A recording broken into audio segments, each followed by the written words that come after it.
Presiding officer, senators, good morning. Good morning. Two of Sunday's lectionary readings refer to Abraham's faith and God's promise to make his descendants like the stars in the sky. It took 25 years for the promise of God to be accomplished or to be fulfilled for Abraham.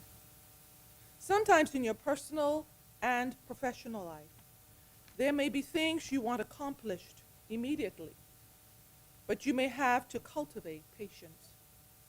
Psalms 27, 13 and 14 states, I believe that I will see the goodness of the Lord in the land of the living. Wait for the Lord, be strong, and let your heart take courage. Wait for the Lord. In seasons when you have to exercise patience as senators and leaders, I want to encourage you to realize that many times we have to go through a process to receive and accomplish great things. This will require, firstly, that you be real and honest with yourself and others about all that will be required for the goals to be accomplished and tasks to be fulfilled. Secondly, this will require that you continue to develop your character, the skills needed, and fortitude so that you will never abort the process because you have lost perspective or you have gotten tired and are giving up. For Abraham, he had to wait 25 years for his son Isaac to be born. This was not easy. He made mistakes, had to be reassured by God, but he never lost the vision.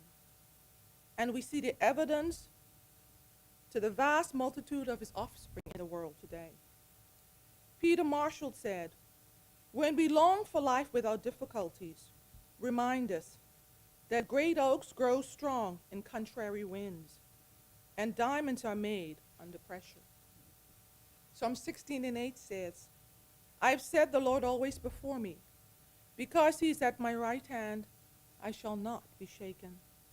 Thirdly, when prayers are answered, projects completed, and success obtained, remember that unless you remain focused, success will be a trap for your feet.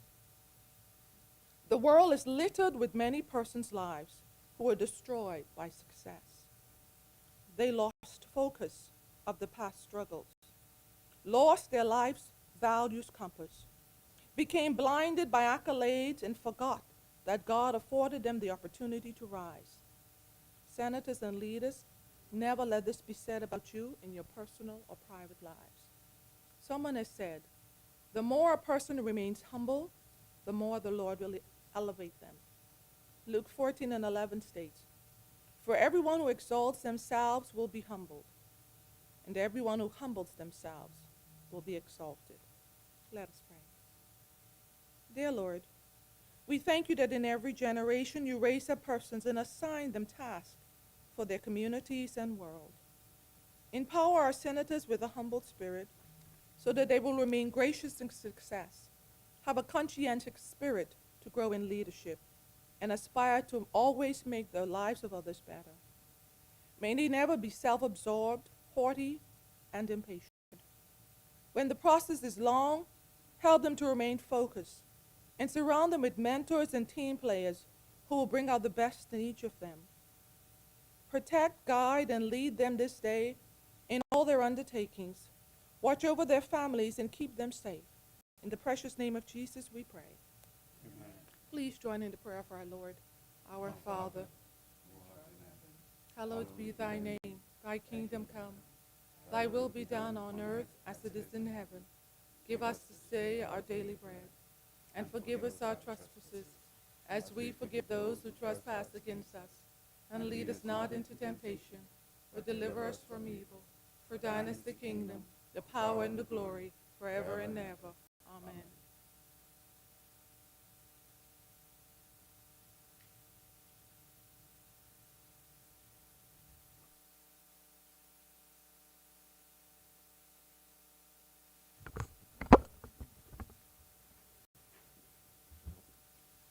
All right, good morning, Senators. Good once again to see all of you. All right, adoption of minutes.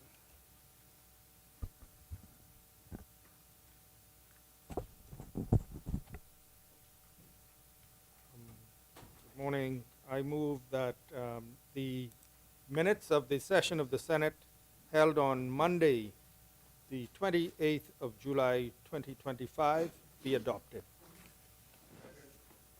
Yeah. Minutes be adopted. Motions for leave or absence, leave to resign, swearing in of new senators.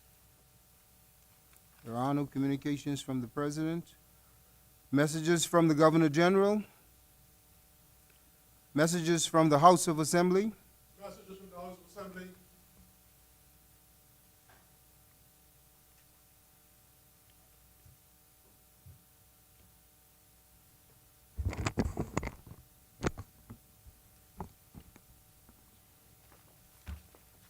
Bahamas number 44.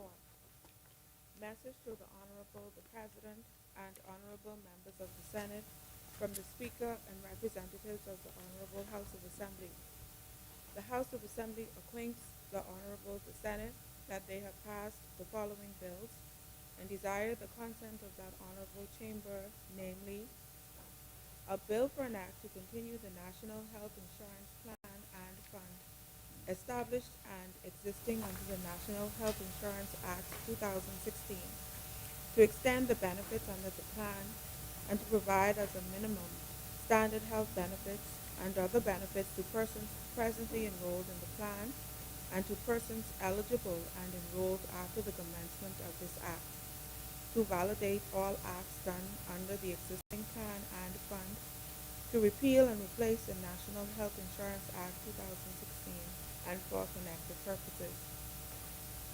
A bill for an act to repeal and replace the National Insurance Chronic Diseases Prescription Drug Fund Act, Chapter 358, and to provide for the establishment of a new fund under the control and management of the National Health Insurance Authority to supply patients suffering from specified chronic diseases with safe, effective, and economical prescription drugs and medical supplies, and to improve the accessibility to and affordability of prescription drugs and medical supplies. A bill for an act to amend the Pharmacy Act. A bill for an act to repeal the Dental Act, Chapter 226, and the replacement thereof, to provide for the continuation of the Dental Council, to provide for the registration and licensing of dentists and dental auxiliaries, to provide for continuing education, to regulate the practice of dentistry, and for connected matters. A bill for an act to promote healthy lifestyles and wellness, to empower the adoption of national, regional, and global public health policies, to reduce the incidence of non-communicable diseases and premature death linked to the unhealthy food consumption and harmful lifestyle behaviors, and for matters connected thereto. House of Assembly, Nassau, 30th July, 2025. Patricia DeVoe, Speaker.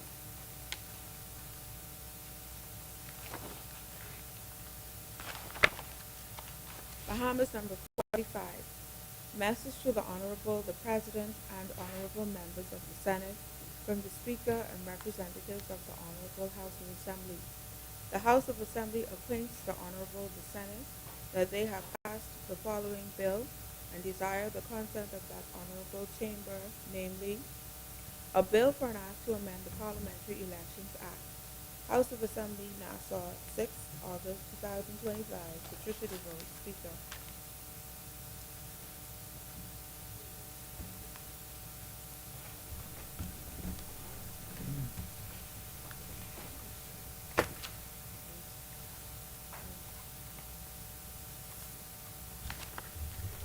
All the documents to lie on the table.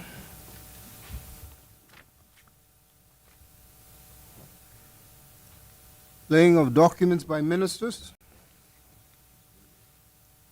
You, I beg leave, Senator Presiding Officer. I beg leave to lay on the table of the Senate copies of the following: the Emissions Reduction Initiatives and Incentives Amendment Regulations 2025, the Financial Transactions Reporting Amendment Regulations 2025, the Price Control General Amendment Number 6 Regulations 2025, the National Intelligence Agency Employment Regulations 2025, the Public Holidays Emancipation Day 2025 Opening of Shops Notice 2025, the Ministry of Foreign Affairs 2025 Appointed Day Notice 2025, the Foreign Service Act 2025 Appointed Day Notice 2025, the Public Debt Management Bahamas Registered Stock 2029, 2030, 2032, 2034, 2044, and 2054 Directions 2025. Mr. Senator Roll Turner. The documents be brought up, order that documents do lie on the table.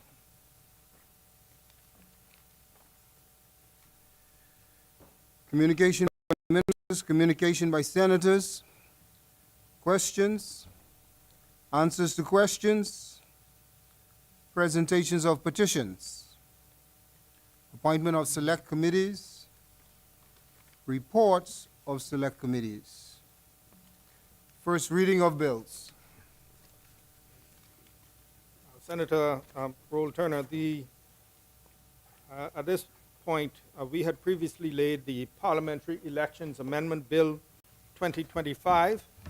There was an amendment made in the House at Section 17, Clause 17 of the amending bill, where at Clause C, they deleted the word knowingly. And so it says now, any persons who without due authority inputs, modifies, or deletes any information on the e-poll book without due authority. And they deleted the word knowingly to make the offense a strict liability offense. And so we are seeking to withdraw the bill that was laid and replace it with this one, having the amendment in the House where they removed the word knowingly from that clause. And so now we're seeking to repeal and replace, withdraw and replace the parliamentary elections bill that had previously been laid with the concurrence of the side opposite.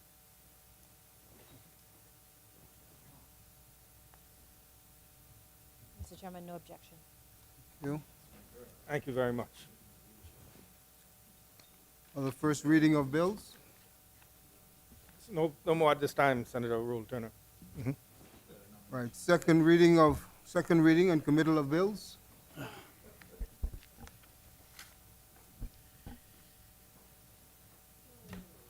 The chair recognizes Senator the Honorable Ryan Pinder. I want to thank you for recognizing me, Mr. Chair, in this important debate today. Before I begin, Mr. Chair, I have just two things to say. I want to, on behalf of this side, and I'm sure the other side, I want to wish my colleague, Senator Jan Major, a happy birthday today. And I want to recognize her commitment to this honorable place in that a very important birthday of hers today, and she makes the decision, rightfully so, Mr. Chairman, rightfully so, because there's an obligation to the people of this country to be here. To be here and contribute to the debate that we have today. So I just want to recognize my good colleague.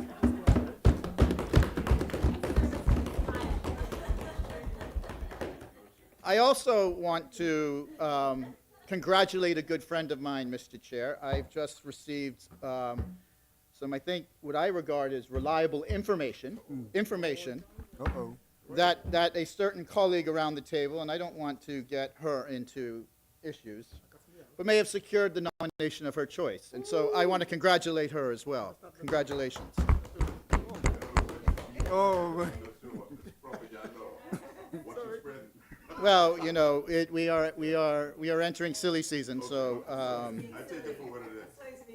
So I want to try to bring a little civility and congratulations and respect to this place. Mr. Chair, today I rise for the second reading of the Parliamentary Elections Amendment Bill 2025, which is intended to provide the necessary legislative support to introduce a biometric parliamentary elections register and, Mr. Chair, a corresponding biometric voters registration card. I want to be clear, Mr. Chair, this does not extend to the voting process itself. We are not doing anything to change the actual voting process.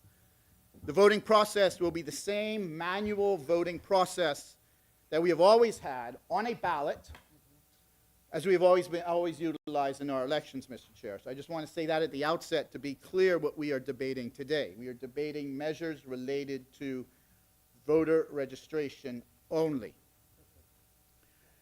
Mr. Chair, the collection and the use of biometric data in the Bahamas, and frankly, throughout the entire world, is nothing new.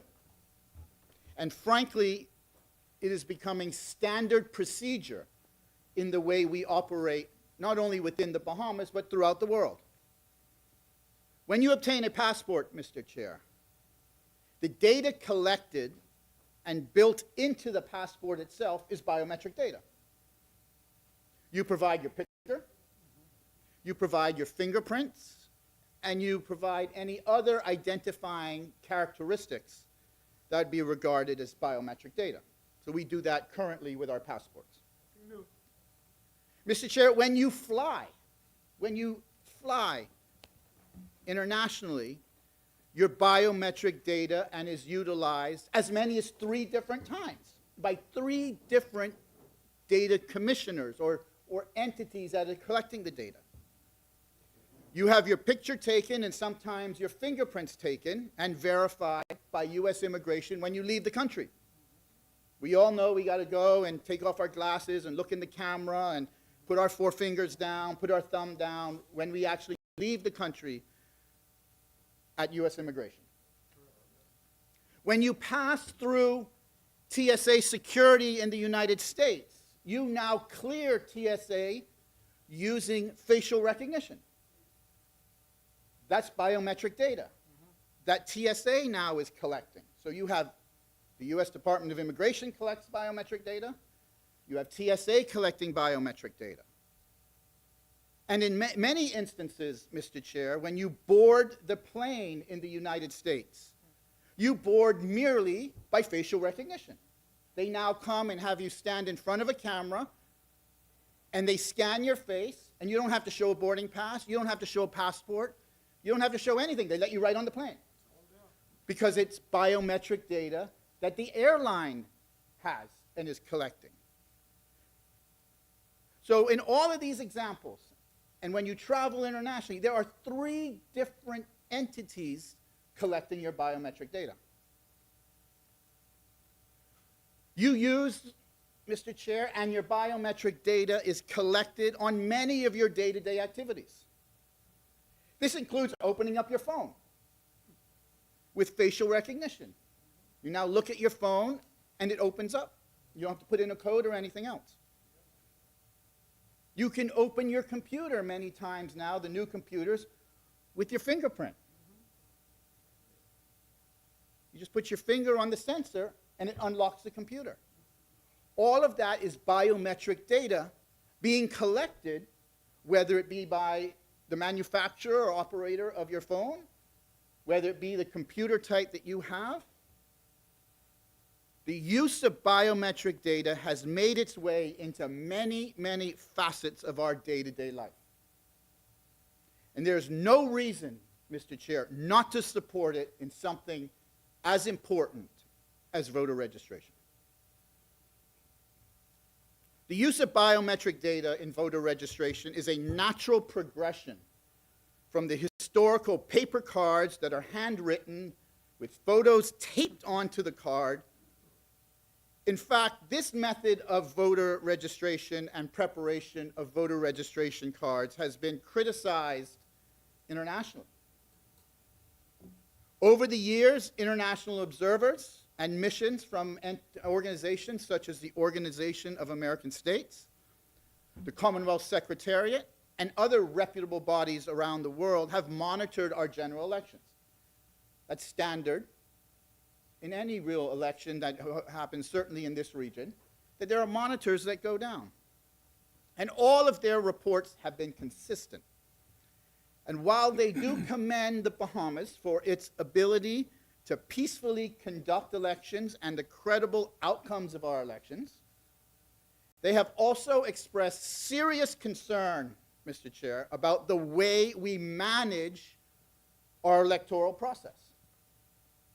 They have noted time and time again, report after report, that our current system remains manual, outdated, and prone to error. They highlighted that our voter registration remains entirely paper-based, that photographs, as I mentioned, are affixed to the cards manually, many times with Scotch tape, and that voter identification cards are laminated paper cards, many times poorly laminated, and can be easily lost, easily duplicated, and easily forged. These inaccuracies in voter information have created confusion at the polls, and in some cases denied the right to vote on election day, due to the manual process and in the inherent errors that may exist. And the errors don't have to be, and many times aren't intentional. They're errors, human errors, documentary errors because of the manual process. In 2012, again in 2017, and then again in 2021, observer reports urged the Bahamas to modernize its system. They called for a move to electronic registration, to biometric voter information, and to stronger protections for the integrity of the register itself. That's 15 years of reports have made this suggestion to the Commonwealth of the Bahamas. Mr. Chair, I have personally experienced this issue in my political past. You might recall, I was the two-time Member of Parliament for the constituency of Elizabeth. In my by-election, which first brought me to office, issues with the manual registration process were brought to light and had to be litigated in our courts. As you would recall, 5 voters in my by-election were forced to vote on what's called a protest ballot because of inconsistencies between the physical register and their voter card. And so they were not allowed to cast a regular vote. They voted on what we deemed at that time a yellow ballot. And colleagues would know those yellow ballots, which are also termed protest ballots, are only counted in the event that they would make a difference in the election, right? And so in many elections, they don't make a difference. And so in many elections, those votes are not counted. So those voters, by definition, have been disenfranchised as a voter because of errors that have occurred in our manual system. However, in my case, the 5 votes would make a difference. If colleagues would recall, on the first count, I lost by 2 votes. There were 5 protest votes in my favor on yellow ballots. Those protest votes existed because of errors that existed between the register and the voter's card. The election court, we had to take it to election court to determine the validity of those votes. The election court was asked to determine the validity of the protest votes that were cast, the determination whether any or all of the voters who voted on these protest ballots were entitled to properly be registered, which would have entitled them to vote, and a determination of whether it was necessary to order that the register had to be rectified to ensure that these voters were properly on the register and therefore lawfully entitled to vote, and then whether those votes should be counted. real complex, and if certain colleagues who were around at that time would have remembered the emotion and how this was drawn out in the courts and how the political futures of the candidates were in limbo, all because of errors in a manual system of registration. It was a protracted election court proceeding to determine the validity of 5 votes and if they were validly cast and if the register had to be corrected. Of course, we support the enfranchisement of voters. That's what the PLP supports, the enfranchisement of voters. So we went to election court to determine the validity, and we won. All 5 of those votes were validly cast for Ryan the Lion, the Member of Parliament for the Elizabeth constituency, leading the way to my inaugural victory at the polls over the current F&M chairman, Mr. Dwayne Sands. And of course, I again defeated Dwayne Sands at the polls in the general election to follow. 2 times. The lion was real. He was roaring. Mr. Chairman, we need an improved and a more accurate system so voters like those in the Elizabeth constituency during my by-election victory do not have to run the risk of being disenfranchised because of our system and the inherent possibility of errors in our current system of registration. Elections are about enfranchisement. That's what they are about. Enfranchisement of the Bahamian voter.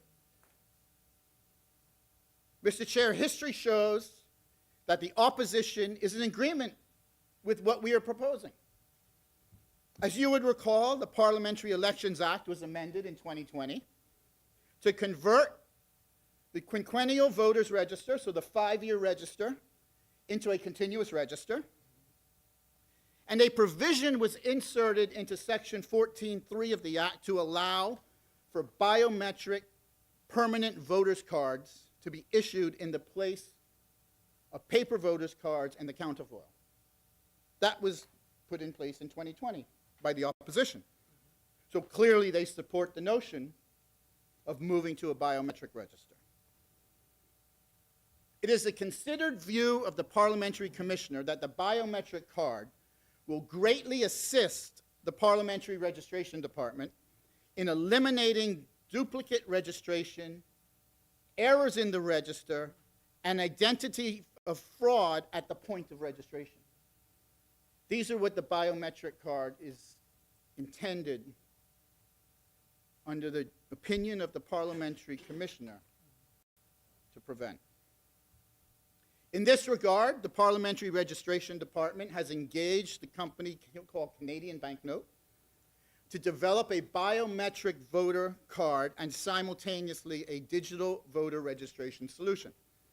As the opposition would know, and I know my colleague Senator Henfield would know, as he was the minister responsible for passports in the former administration, Canadian Banknote is the same company that manages the biometric process of our passports.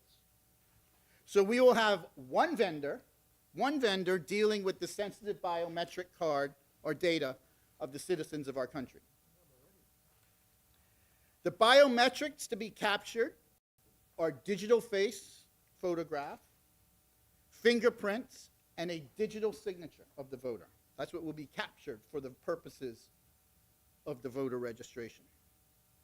Another feature of the proposed system is to have the geographic coordinates of the address of every voter to assure that there is accuracy in where people live. So we hope once this is integrated, gone will be the day of you, as I know many of you are going door to door.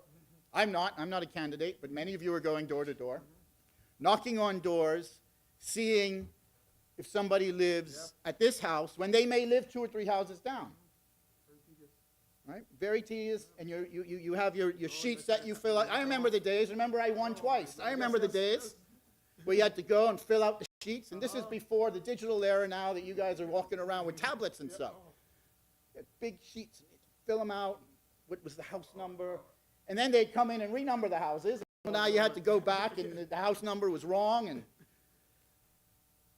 all of that we hope to correct in this process. Under the proposed amendments, the Parliamentary Registration Department shall conduct a verification exercise requiring all registered voters to visit one of the Parliamentary Registration Department verification centers to update the register and facilitate the issuance and reissuance in certain instances of biometric voters' cards. The verification centers will be situated in strategic locations throughout the Bahamas and shall be available overseas to facilitate both registration under Section 15A of the Act or an effort to verify voters as anticipated by the inclusion of new Section 14B of the draft bill. The Parliamentary Registration Department will engage in vigorous public relations exercise. This is important because voters need to understand what we're doing and understand how this actually will help facilitate the voting process.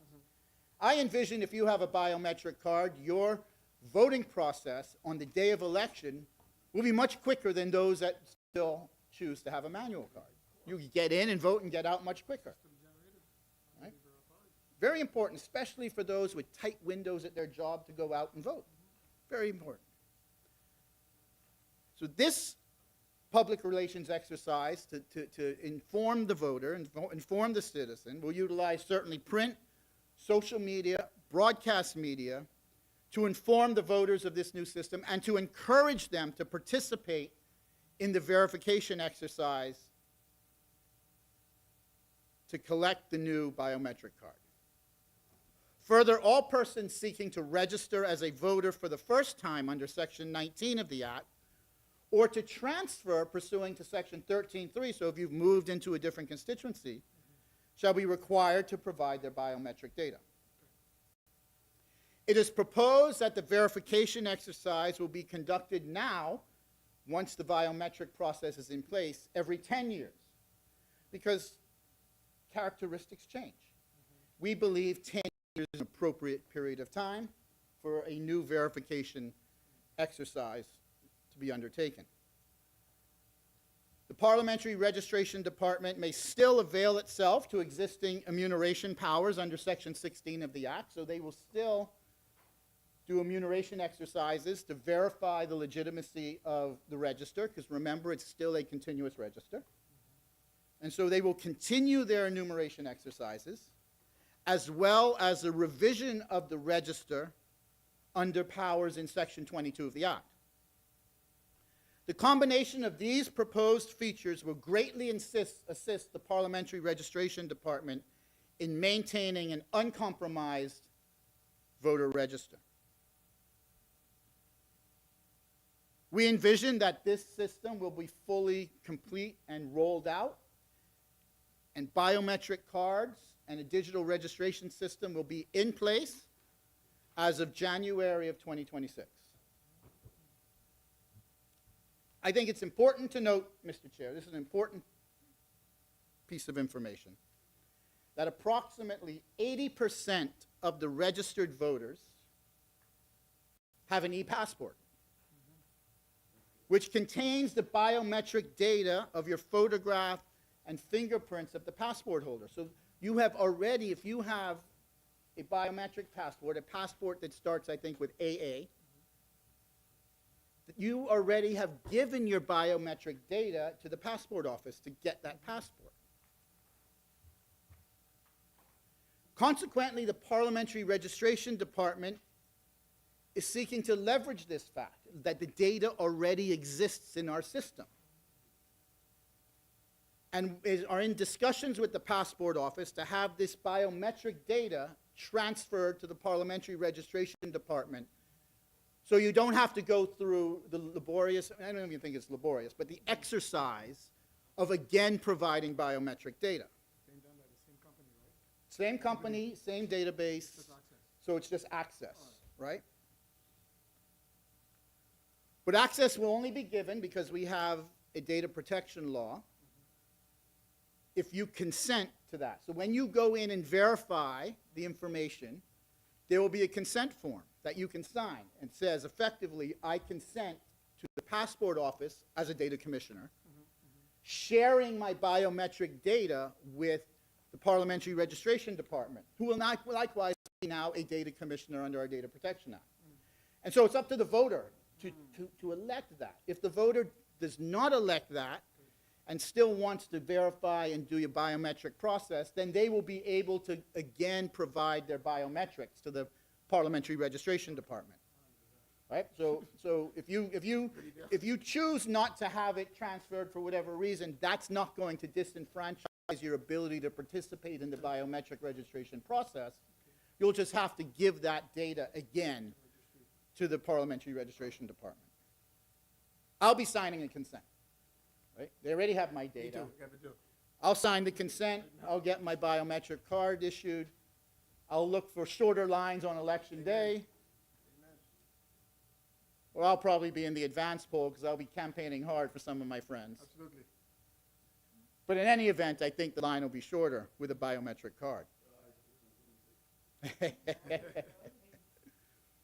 Colleagues should note that registered voters, again, who do not take advantage to verify, will have an opportunity to provide the information. And if you don't want to participate in the biometric voting process, you won't be forced to. You can still elect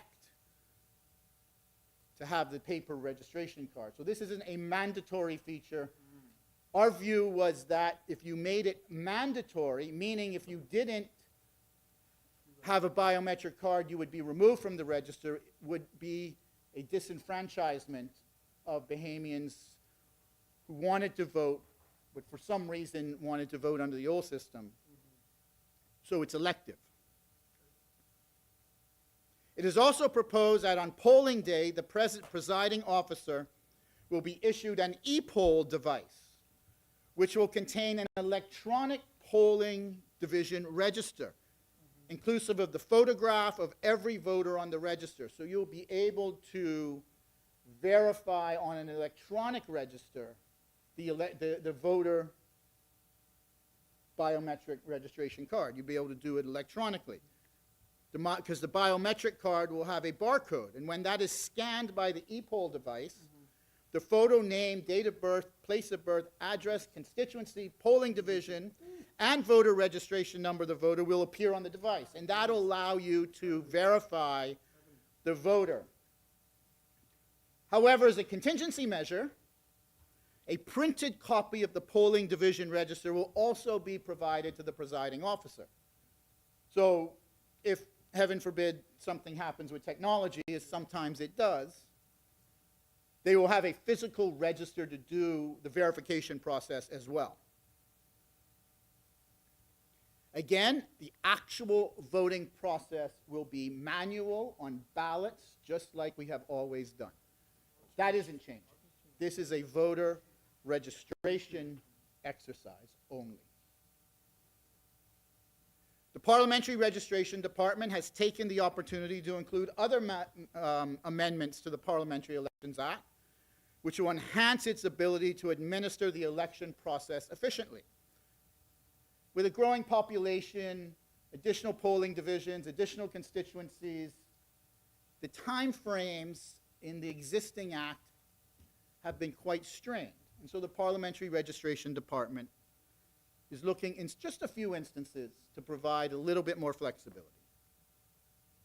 Increased voter, and overseas voting too is a new concept that has caused a little bit of strain on the timelines.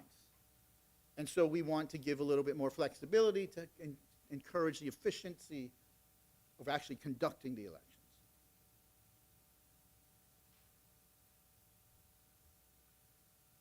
Proposed amendments to sections 32 and 35 of the Act will provide the Parliamentary Registration Department adequate time to prepare for the advanced poll and the general election once Parliament has been dissolved. Consequently, the Parliamentary Registration Department has been challenged, as I said, to facilitate the conduct of these elections in the mandated time frame. In fact, they will tell you that it's not the actual internal mechanics of the department that's the challenge. It's some of the physical characteristics, such as printing the ballots, for example. I think in the last election, you can correct me if I'm wrong, I think the Parliamentary Registration Department had to solicit the assistance of the police to actually physically get everything printed and distributed appropriately. And so again, we're printing on paper ballots. This isn't a voting process. The point is that if you were given a little bit more time, then the department wouldn't be constrained at the back end of this. And any of the parliamentary commissioners that have served in the past will tell you this.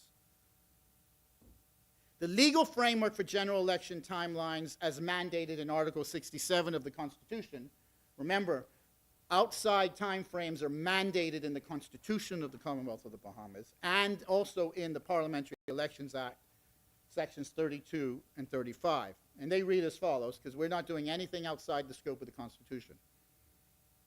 The Constitution, section 67, for example, says, after dissolution of Parliament, the Governor General shall issue writs for the general election of members of the House Assembly returnable within 90 days of the dissolution.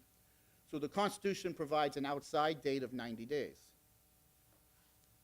The Parliamentary Elections Act provides in section 32, for example, as soon as practical after the issue of the proclamation summarizing a new House of Assembly, there shall be issued a writ of election bearing the same date, and except where a poll is commanded in accordance with the provisions of the Act, there shall not be less than 21 nor more than 30 days between the issue and return of the writ.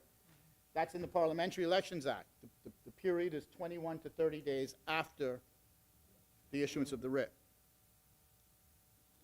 Section 35(2) of the Parliamentary Elections Act provides that nomination day of an election shall not be earlier than the 5th day nor later than the 10th day after the day with the public notice of election is given. So once the public notice of election is published, under the 35(2) of the Act now, nomination day should be between the 5th and the 10th day.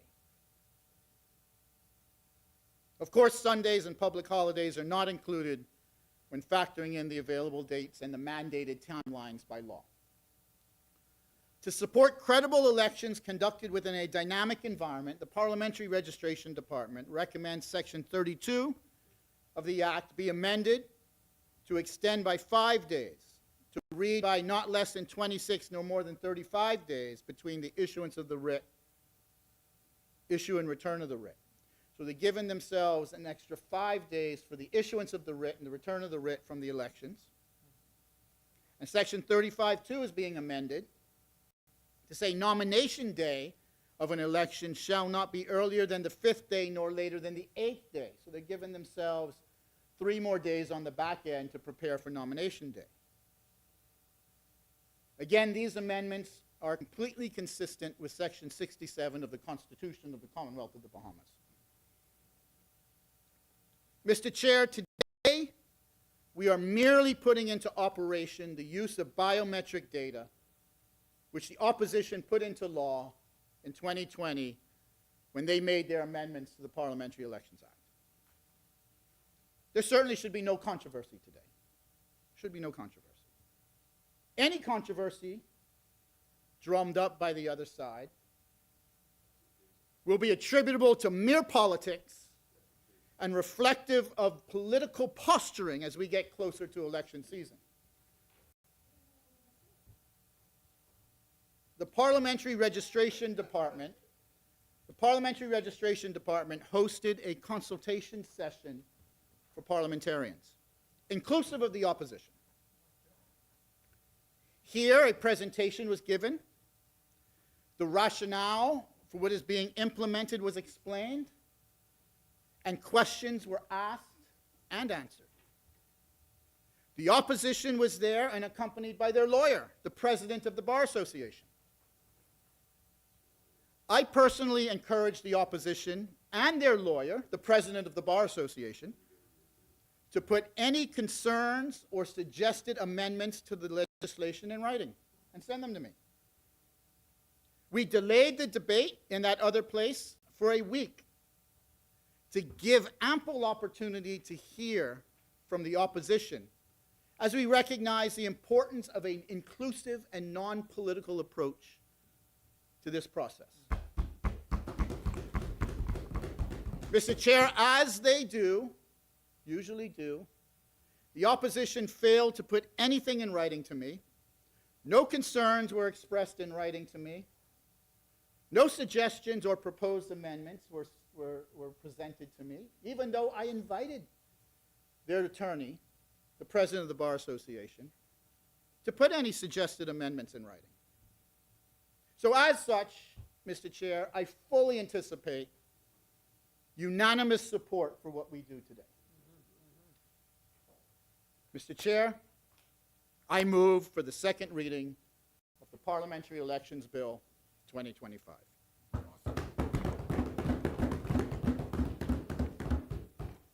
To the birthday girl.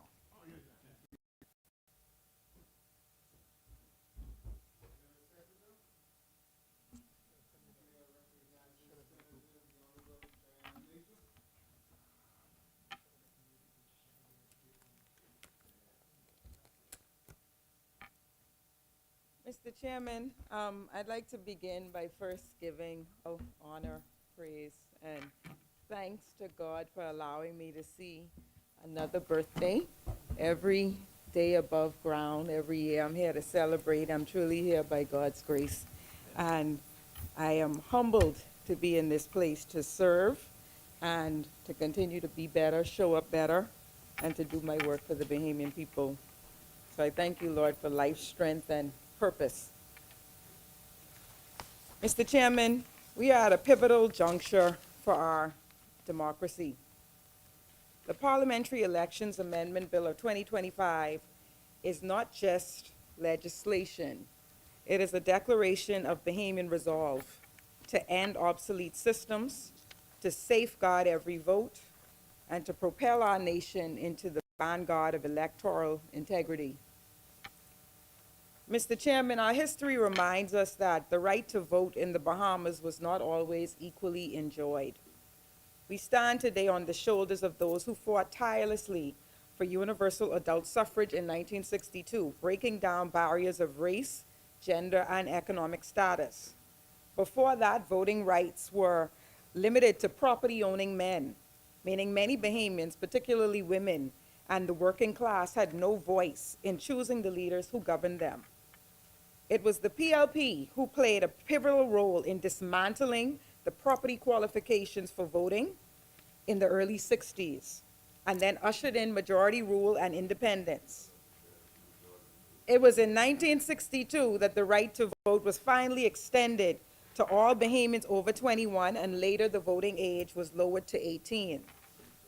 These were not minor reforms. They were revolutionary acts that transformed the very essence of our democracy. They were the recognition that every citizen, regardless of wealth, education, or background, has an equal stake in our nation's future. Mr. Chairman, this bill is a continuation of that democratic journey. Some of the key features of this bill include the implementation of biometric voters' cards in Section 14A.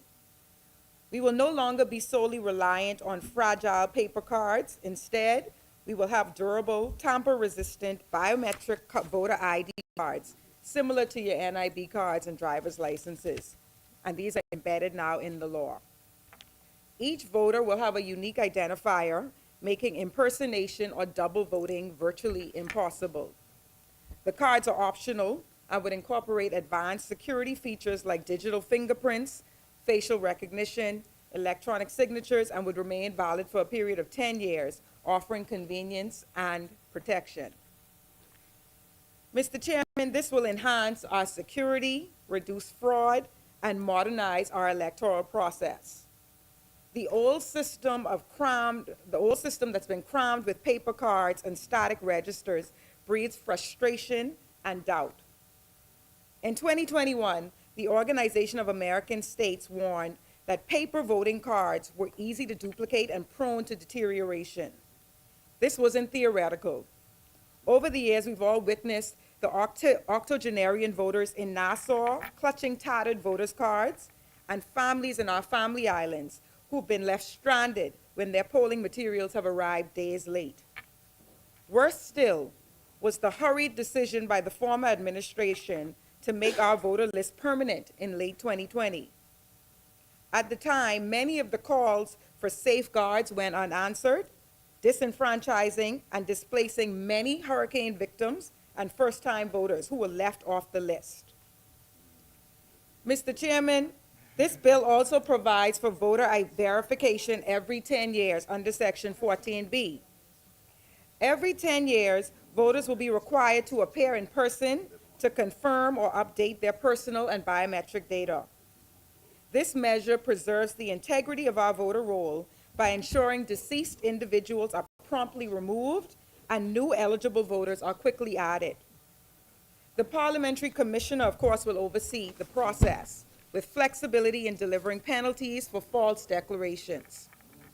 Once the Parliamentary Commissioner has completed its voter verification exercise, the register will be updated and a new voter's card will be reissued with the updated information. This isn't more red tape, it's democracy. We're guaranteeing that every death, every move, and every new adult is captured. When the OAS declared that a stagnant register erodes faith, we listened, we designed, and we moved with a living, breathing register. Mr. Chairman, another key feature of this bill that I wish to highlight is the introduction of electronic poll books, which aims to streamline verification at polling stations while ensuring that manual backup remains. This is how you combine innovation with reliability. This is about strengthening the front end of our election system, not replacing it. And to be clear, this bill does not alter the manual nature of casting and counting votes. Voting remains manual, but the register at the polling stations will now be digitally verified. Mr. Chairman, in an era where digital ballots can vanish overnight, Section 101A draws a line in the sand. Unauthorized access, tampering, or data theft from our e-poll books carries a fine up to $10,000 or jail. No more shrugging off cybersecurity threats, no more backdoors for malicious actors. We've matched or exceeded the Philippines and Jamaica's cyber protections. We couple this with secure audit trails on every electronic device, ensuring that any breach attempt is logged and the perpetrators prosecuted. In an era of sophisticated cyber attacks, this bill draws a definitive boundary in maintaining our electoral integrity. Mr. Chairman, another important feature of this bill is that it utilizes existing biometric data. As the AG would have mentioned, more than 80% of our country's voters have an e-passport, so their biometric data is already on file with the passport office. With each citizen's consent, that data can be securely transferred, reducing redundancy, and by relying on existing data, we reduce duplicating efforts. Mr. Chairman, we have heard the debates of our parliamentary colleagues in that other place a few weeks ago, and here is where I want to be frank. It was the FNM that introduced the legal foundation for biometric voters' cards in 2020 when they amended the act, but they failed to implement it. They had the idea, but no follow-through. The concerns raised when the PLP was in opposition was either brushed off or flat out ignored. This failure left a framework without delivery. Now, they return to criticize what they themselves began. That is not accountability, Mr. Chairman. That is hypocrisy. The opposition is once again attempting to mislead the Bahamian people into believing that what this administration is doing is either unnecessary, too costly, or too complicated. That, Mr. Chairman, is disingenuous and another attempt to score partisan points while ignoring their own failures. Yes, valid concerns have been raised about data privacy and consent, with our critics questioning how the biometric data will be used and who can access it. And we have addressed these concerns through mandatory written consent for data transfer, through secure storage and limited access protocols, and through the Parliamentary Commissioner having final oversight. It's funny how we willingly hand over our biometric data and our personal information to the passport office, to Apple and Google and banks without question, yet we're raising eyebrows on this. The use of biometric data is certainly not a new phenomenon. We have also heard the concerns about the removal of names from the register.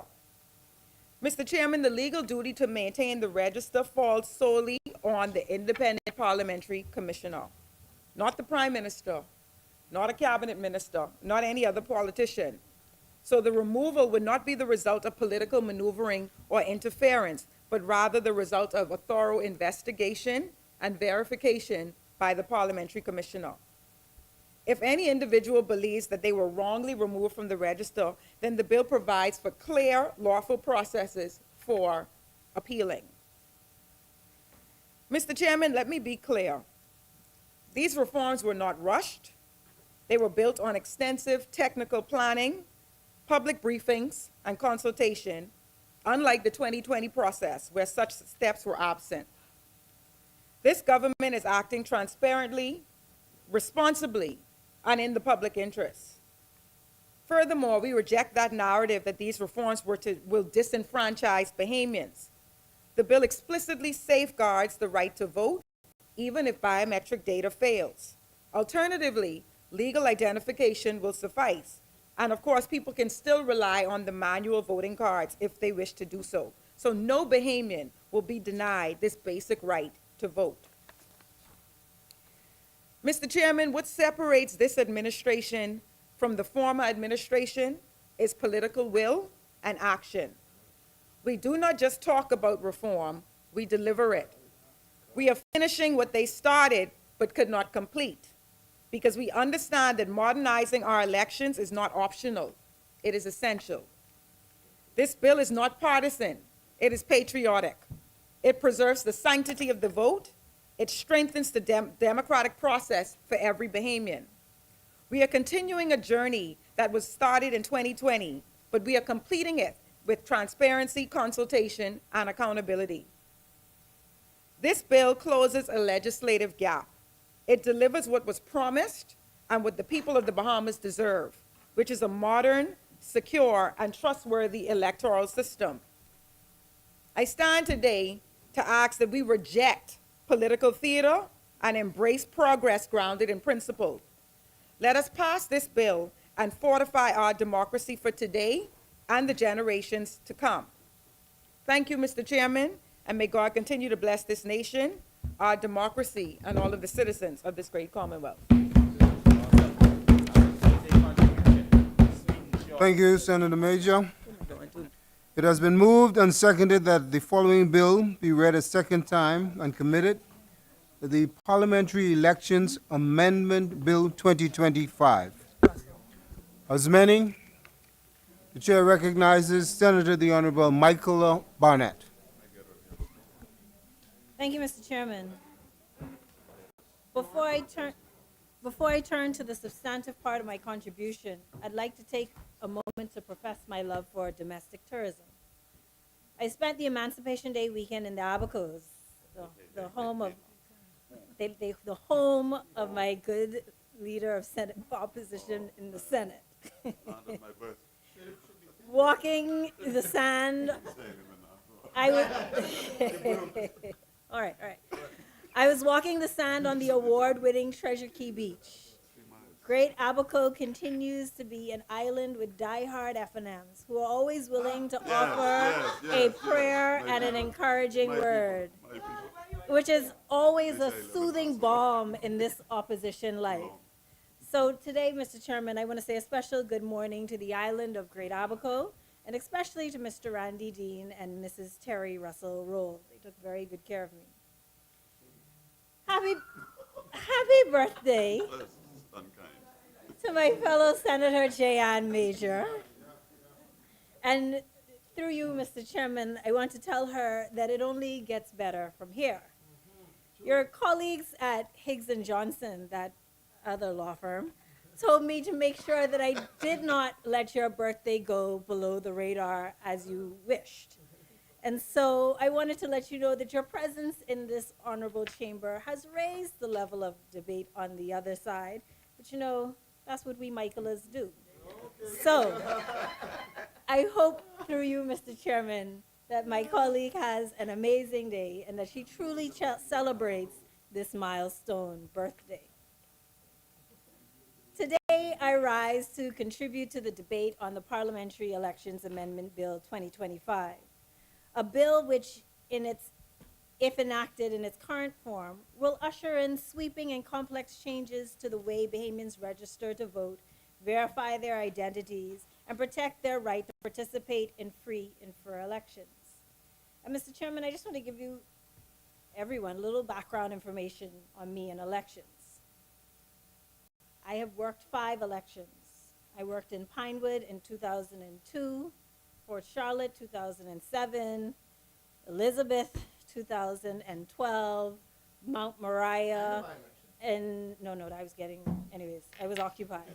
Mount Moriah in 2017, and in 2021, I worked for the National Party. In 2007, I did the Pinewood election court with my father and got an intimate knowledge of how elections run and how the registration process happens. During the last election, along with representatives from both parties, we worked closely with the Parliamentary Election Department to observe their preparation for the advance poll, overseas voting, and the general election. There were many, many 20-hour days and under the watchful eye of the Royal Bahamas Police Force. So when I speak about elections, Mr. Chairman, I know exactly what I am talking about. The right to vote is sacred in any democracy. It is the foundation upon which all other democratic rights rest. It is also a right that Bahamians have fought for, defended, and have cherished over generations. That's why changes to our electoral laws must always be approached with caution, competence, and above all, the full trust and confidence of the Bahamian people.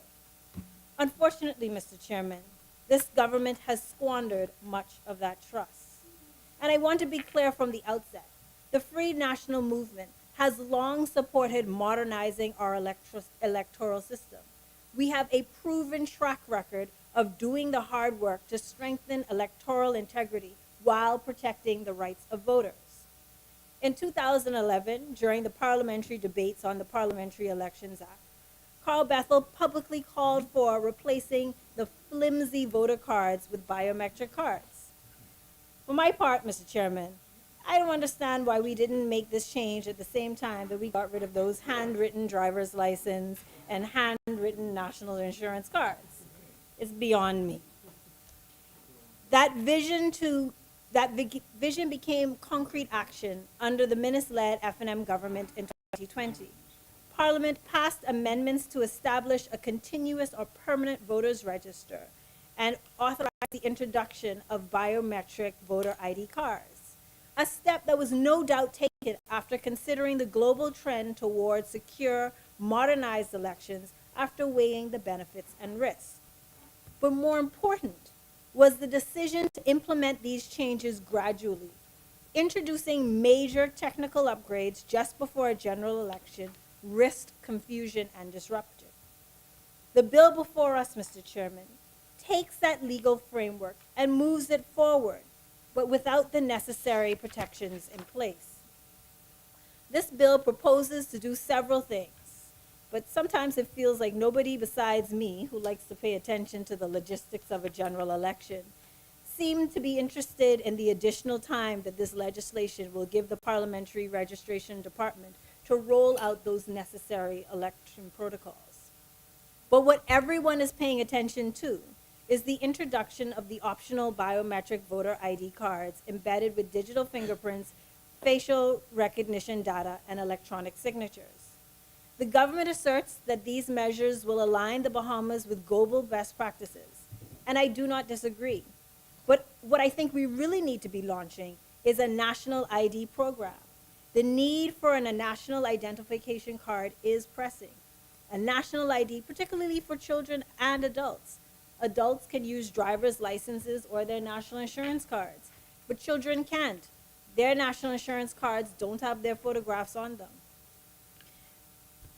They say that voters whose biometric data already exists in the passport office can consent to a secure data transfer, reducing the need for in-person enrollment. But I have questions. If a individual has to attend in person to consent, wouldn't it make sense just to take their biometric data whilst they are there at the same time? On paper, Mr. Chairman, these may sound reasonable, but there's a glaring problem. This government is asking Bahamians to simply take them at their word, and the reality is many of us no longer do. Trust in the government's handling of elections is not built overnight.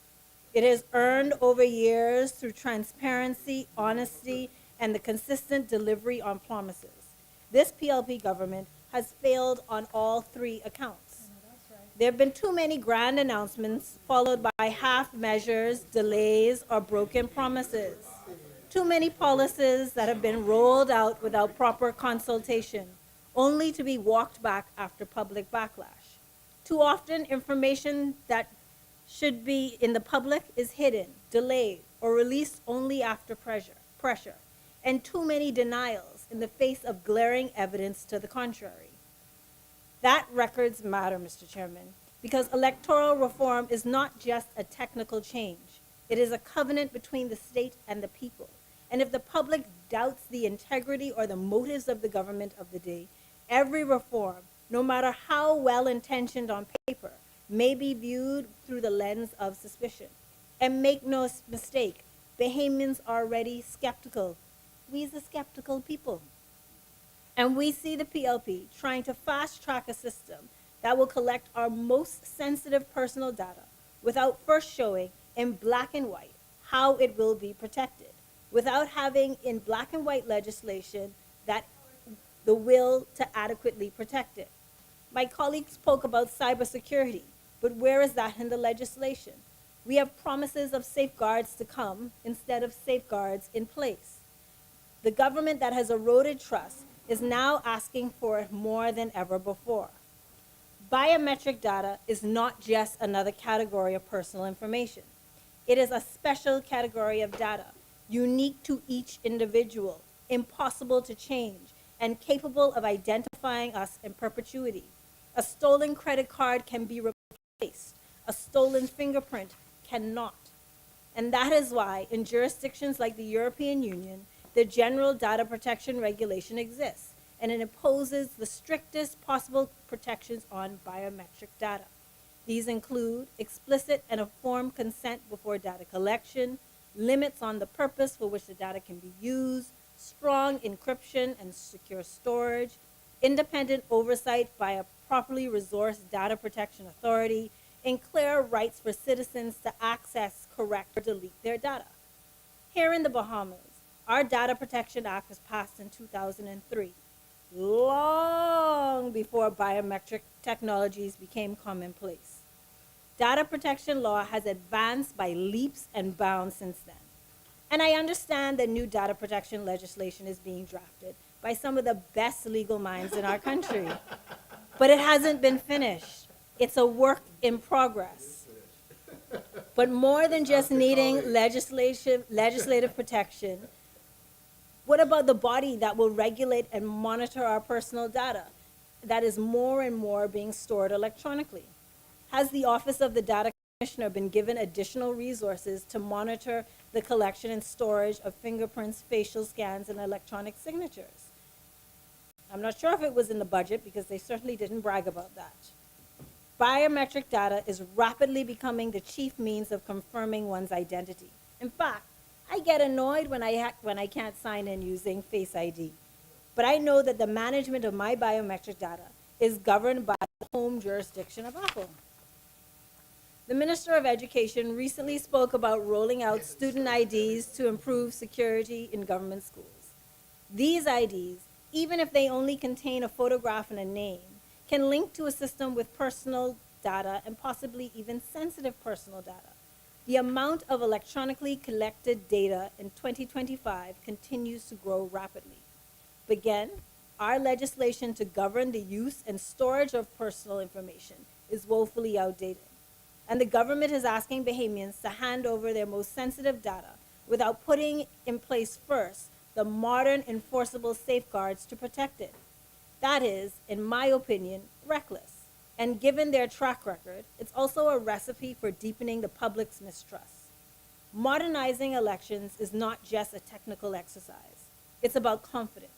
If voters believe that the system is vulnerable to abuse, whether through hacking, political interference, or misuse of data, they will lose faith in the integrity of the vote, and that is dangerous to democracy. And that is why the FNM in government pursued a different path. We put in legal building blocks in place, but we did not rush the rollout. We recognized that a permanent register and biometric ID could only succeed if the Bahamians understand how it worked and trusted the process and knew that their rights would be protected. The PLP, by contrast, is pressing ahead without meaningful consultation. Where is the white paper? Where are the town hall meetings? Mr. Chairman, the FNM supports electoral modernization. We support strengthening the integrity of the vote, but we also believe that the right to vote must be protected by the highest standards of privacy, transparency, and public accountability. And therefore, we urge the government to delay implementation until the new data protection legislation is enacted. Publish the detailed safeguards for storage, collection, and use of biometric data. Engage in genuine national consultation, including town halls, stakeholder meetings, and public campaigns. Mr. Chairman, my colleague opposite regaled us with a story of his election court experience. And while I enjoy a walk down memory lane, biometric cards are not going to alleviate those problems. Those problems arise because there's confusion about where people live and whether they actually live at the location of their residence. That is not going to be cured by biometric cards.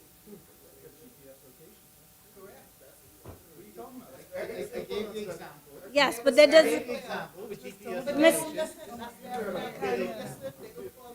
Biometric cards and GPS locations are not going to cure the problem. If I say I live next to Maxine in the constituency she lives in, but I actually live in another constituency, biometric cards will not cure that problem.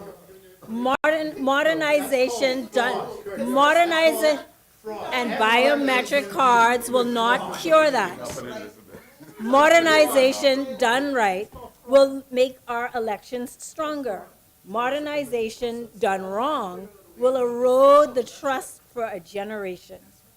Mr. Chairman, I'm not resisting change. I'm welcoming it. It is long overdue, but this change is about doing it the right way. We must not put the cart before the horse. The FNM has led on this issue for over a decade. We introduced the concept. Mr. Chairman, could you protect me, please? Senators, please allow Senator Barnett Ellis to conclude her contribution. Thank you, Mr. Chair. The FNM has led on this issue for over a decade. We introduced the concept. We put the legal framework in place. We believe in the goal, but we also believe that electoral reform must be built on transparency, public engagement, and the highest standards of privacy and data protection. The PLP's approach is careless and rushed, and it comes from a government whose own actions have already caused many Bahamians to question their word, and that is not the foundation on which to build electoral reform. We call on the government to slow down, consult the people, and put the safeguards in place before collecting and transferring biometric data. The management of biometric information is too important to be handled carelessly. We support modernizing our elections, but it must be done with proper safeguards in place to protect the privacy and rights of every Bahamian. Thank you, Mr. Chairman. Thank you, Senator Barnett Ellis. Manning? The chair recognizes Senator the Honorable Kirkland Russell.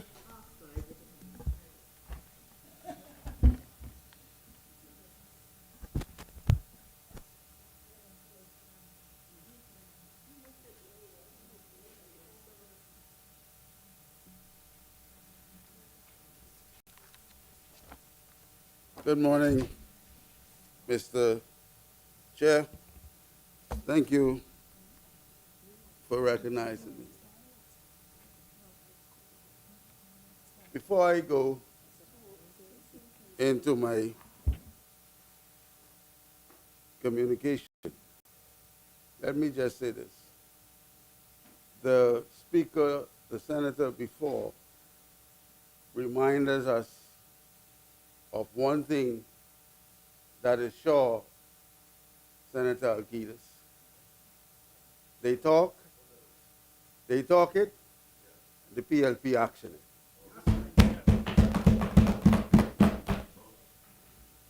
It is once again a privilege to stand in this honored place to make a contribution on yet another brave bill, a bill designed and prepared for the advancement of the Bahamian people. I thank Almighty God for all his countless blessings, and of course, our distinguished Prime Minister and Minister of Finance, the Honorable Philip Edward Davis, for his continual support and steady leadership. Mr. Chairman, with your leave, I wish to begin my contribution by extending condolences to the family of the late Harvey Tynes, KC, a legendary and towering figure in the justice system throughout the Commonwealth and a general in the Bahamian political landscape, having stood shoulder to shoulder with the late Cecil Wallace Whitfield, and he was a good friend of the Right Honorable Perry Gladstone Christie, the Honorable Philip Davis, and myself. Mr. Tynes was the father of former Senator Mr. Nisha Tynes and the father-in-law of COI MP, the Honorable R.M. Lewis. I wish to also extend condolences to the family of Mr. George Lewis of Lewis Yard, Grand Bahama. George was a humble man and a fine electrician who helped everyone. You know, Mr. Chairman, back in the day, where craftsmen like carpenters, masons, plumbers, and electricians took care of all the needs of their community, George was certainly that guy in his community when it came to electrical work. Two completely different characters, but both made positive contribution to their community. May their souls, through the mercies of God, rest in peace and rise in glory. Mr. Chair, honorable colleagues, and fellow Bahamians, good morning. Electoral reform in the Bahamas has always been more than just policy. It has been a reflection of who we are and who we aspire to be.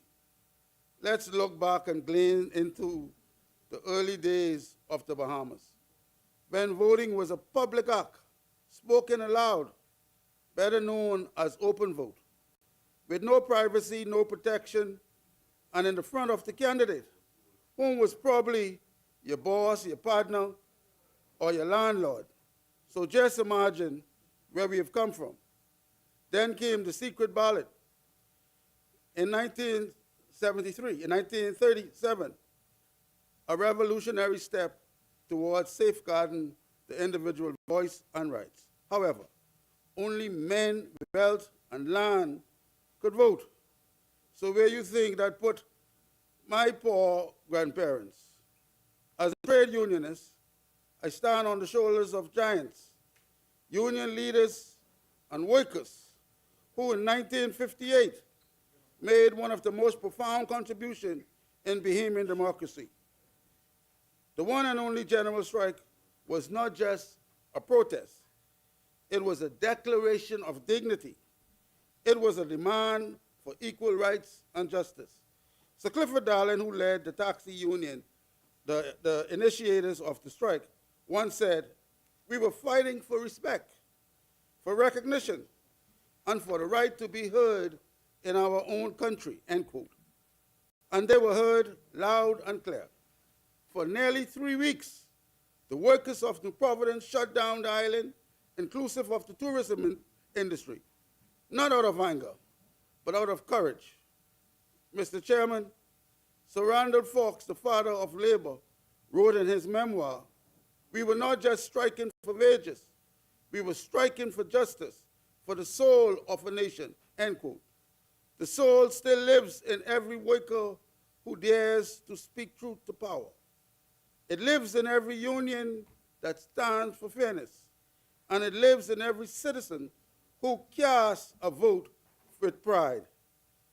The 1958 general strike was fully supported by the Progressive Liberal Party and the Federation of Trade Unions, led by Sir Randall Fox. The Parliamentary Election Amendment Bill 2025 is not just policy. It is a continuation of that legacy. It strengthens voters' access, it deepens transparency, and it reaffirms what workers of 1958 taught us, that democracy in the Bahamas has always been built by the hands of ordinary people who dare to demand more. Following the general strike, British Secretary of State Alan Lennox Boyd visited the Bahamas, which led to electoral reforms and improvement in education and medical services for all Bahamians, blacks, white, male, and female. There were also improved laws establishing better rights for workers, including the establishment of the Labor Board. One of the most important results coming out of the general strike was the removal of property qualifications. Prior to that, men were required not only to occupy land, but to possess legal land papers to be able to vote. And if you had 20 pieces of land and had legal papers to go with it, then you had 20 votes. On the other hand, if you had no legal papers for your land, no matter your age, you had no vote as a Bahamian man. Mr. Chairman, in the 1959 removal of property qualifications opened the door for broader participation among ordinary Bahamians. Then, in 1961, women in the Bahamas gained the rights to vote, and in 1962, they voted for the very first time. We will always remember suffragettes like Mary Ingram, Dr. Doris Johnson, Georgina Simonet, Eugenia Lockhart, and all the women of the suffrage movement. Mr. Chairman, we cannot forget Black Tuesday. If we're talking about democracy, we cannot forget Black Tuesday, another defining moment on this journey to a more perfect democracy. The protests in the House of Assembly on April 27, 1965, where opposition leader Sir Lyndon Pinlin threw the Speaker's mace out of the House of Assembly, which was an act making a bold statement against unfair constituency boundaries, we call it gerrymandering, and the fight for democracy, the fight for fairness, justice, and equal representation of the people and by the people. Then came the triumph of Majority Rule 1967, which marked a seismic shift in Bahamian democracy, dismantling centuries of racial and economic exclusion and empowering the Black majority to shape the future of our Bahama land. Majority Rule was that moment in time that enshrined the principle that governance must reflect the will of the people. So it didn't just change an oligarch government, rather it changed the soul of our democracy. Mr. Chairman, there was one common thread that runs through each of these aforementioned defining moments of our history. It was the fact that the organization known as the Progressive Liberal Party was always present, standing firm for fairness and justice, while finding the courage to take the necessary action to advance the cause of the Bahamian people. Today, this Philip Edward Davis administration has laid before the Bahamian people the Parliamentary Election Amendment Act 2025 that builds on that movement by modernizing voter registration through biometric cards and electronic poll books, tools designed to foster trust and safeguard electoral integrity while ensuring that every eligible Bahamian can participate in the election process fairly and securely. Just as majority rule broke barriers to improve representation, this bill seeks to fortify the democratic foundation laid in 1967, reaffirming the right that the vote is not only sacred, but must evolve to meet the demands of the modern, inclusive Bahamas, which is respected by even the most powerful nations around the world. Mr. Chairman, these changes are not happening in a vacuum. They bring the Bahamas in line with best practices of strong regional democracies, places where elections are managed with the highest degree of scrutiny, where political financing is transparent and every citizen feels seen and heard. Under this administration, we are not just catching up, we are stepping forward, upward, and we're doing it together, hand in hand with the Bahamian people. This is indeed a moment to renew public trust, to show that democracy in the Bahamas is not static. No, it's alive, evolving, and responsive to the needs of the Bahamian people. Let history record that in 2025, we, all of us Senate colleagues, chose progress, chose accountability, and above all, we chose to empower every Bahamian voice and strengthen their rights. Mr. Chairman, I just want to mention a few details about the bill, such as the purpose of the amendment bill, which is to modernize voter registration and identification verification, to strengthen the integrity of the electoral roll, to respond to recommendations from international observers missions, such as the OAS and other international organizations. There are a few key reforms introduced by the bill, which includes like the biometric voter cards, which is optional, which is an optional card with digital fingerprints, facial recognition, and electronic signature, and an electronic signature. Then there is, of course, the electronic poll books, which are secure devices containing voter register and the counterfoils. And then a few expanded definition. And of course, our Prime Minister has been talking about mandatory registration. That is what he's been advocated for, which is automatic registration for all citizens, while voting remains optional. There's no online voting. Voting and counting remains manual to preserve ballot box integrity. And there are some benefits from the bill, such as it reduces fraud and duplication of voters' card, enhances confidence in civic engagement, and it aligns the Bahamas with global best practices in electoral transparency. Mr. Chairman, even though the bills introduce technical upgrades, it is much more than that. I consider it to be a moral commitment to the Bahamian people. This is not just good governance, Mr. Chairman. It is courageous and compassionate government. The biometric ID, electronic poll books, stronger verification are tools, like I said, used to build trust and create an atmosphere saturated with accountability. The bill's sole objective is to protect the vote, not paralyze it. The bill empowers the people, not the political parties. Mr. Chair, this bill is about respect. Respect for the grandmother in West End who has voted in every election since independence. Respect for the young man and young woman of Hunters or Wellington Heights, casting his or her first ballot. Respect for the businessman in Bohemia who wants to ensure that his information is secure and protected.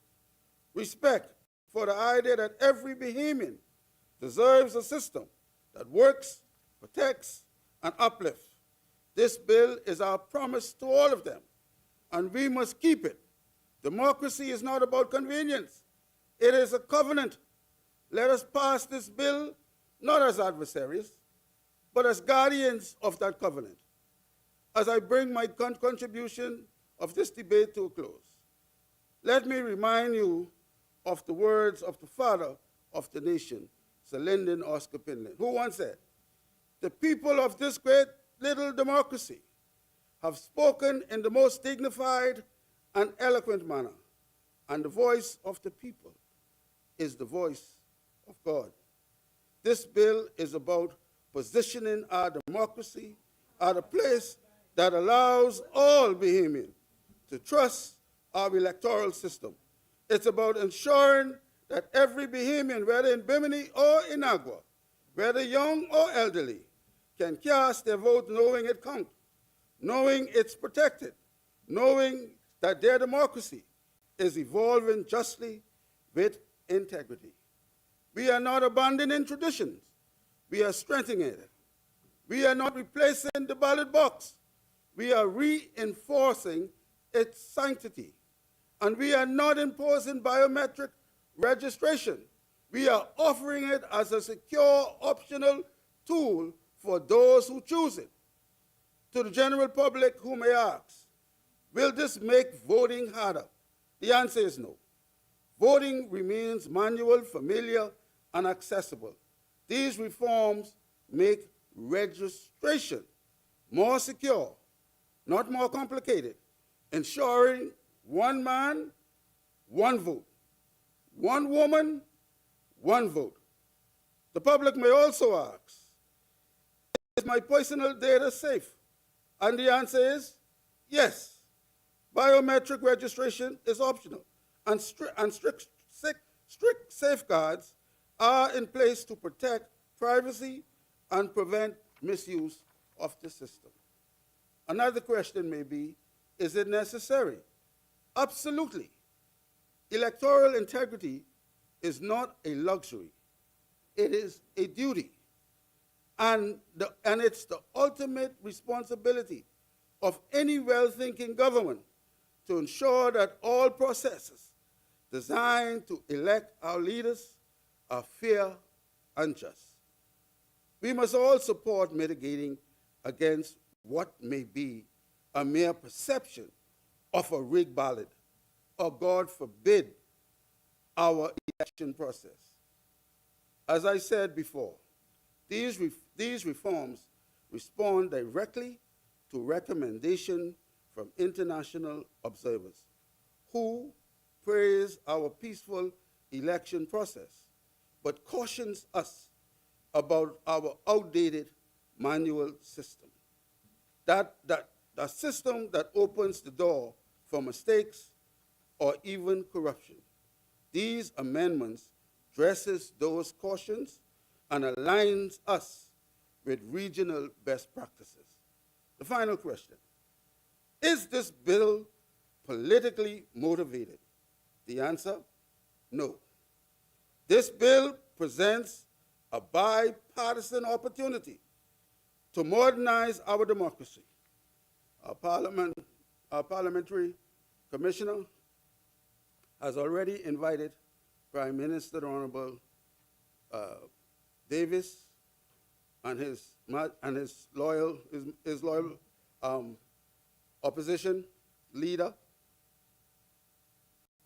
His Majesty loyal opposition leader, the Honorable Michael Pintard, to join him together for continued dialogue on the bill. We heard our AG speak about him doing the same.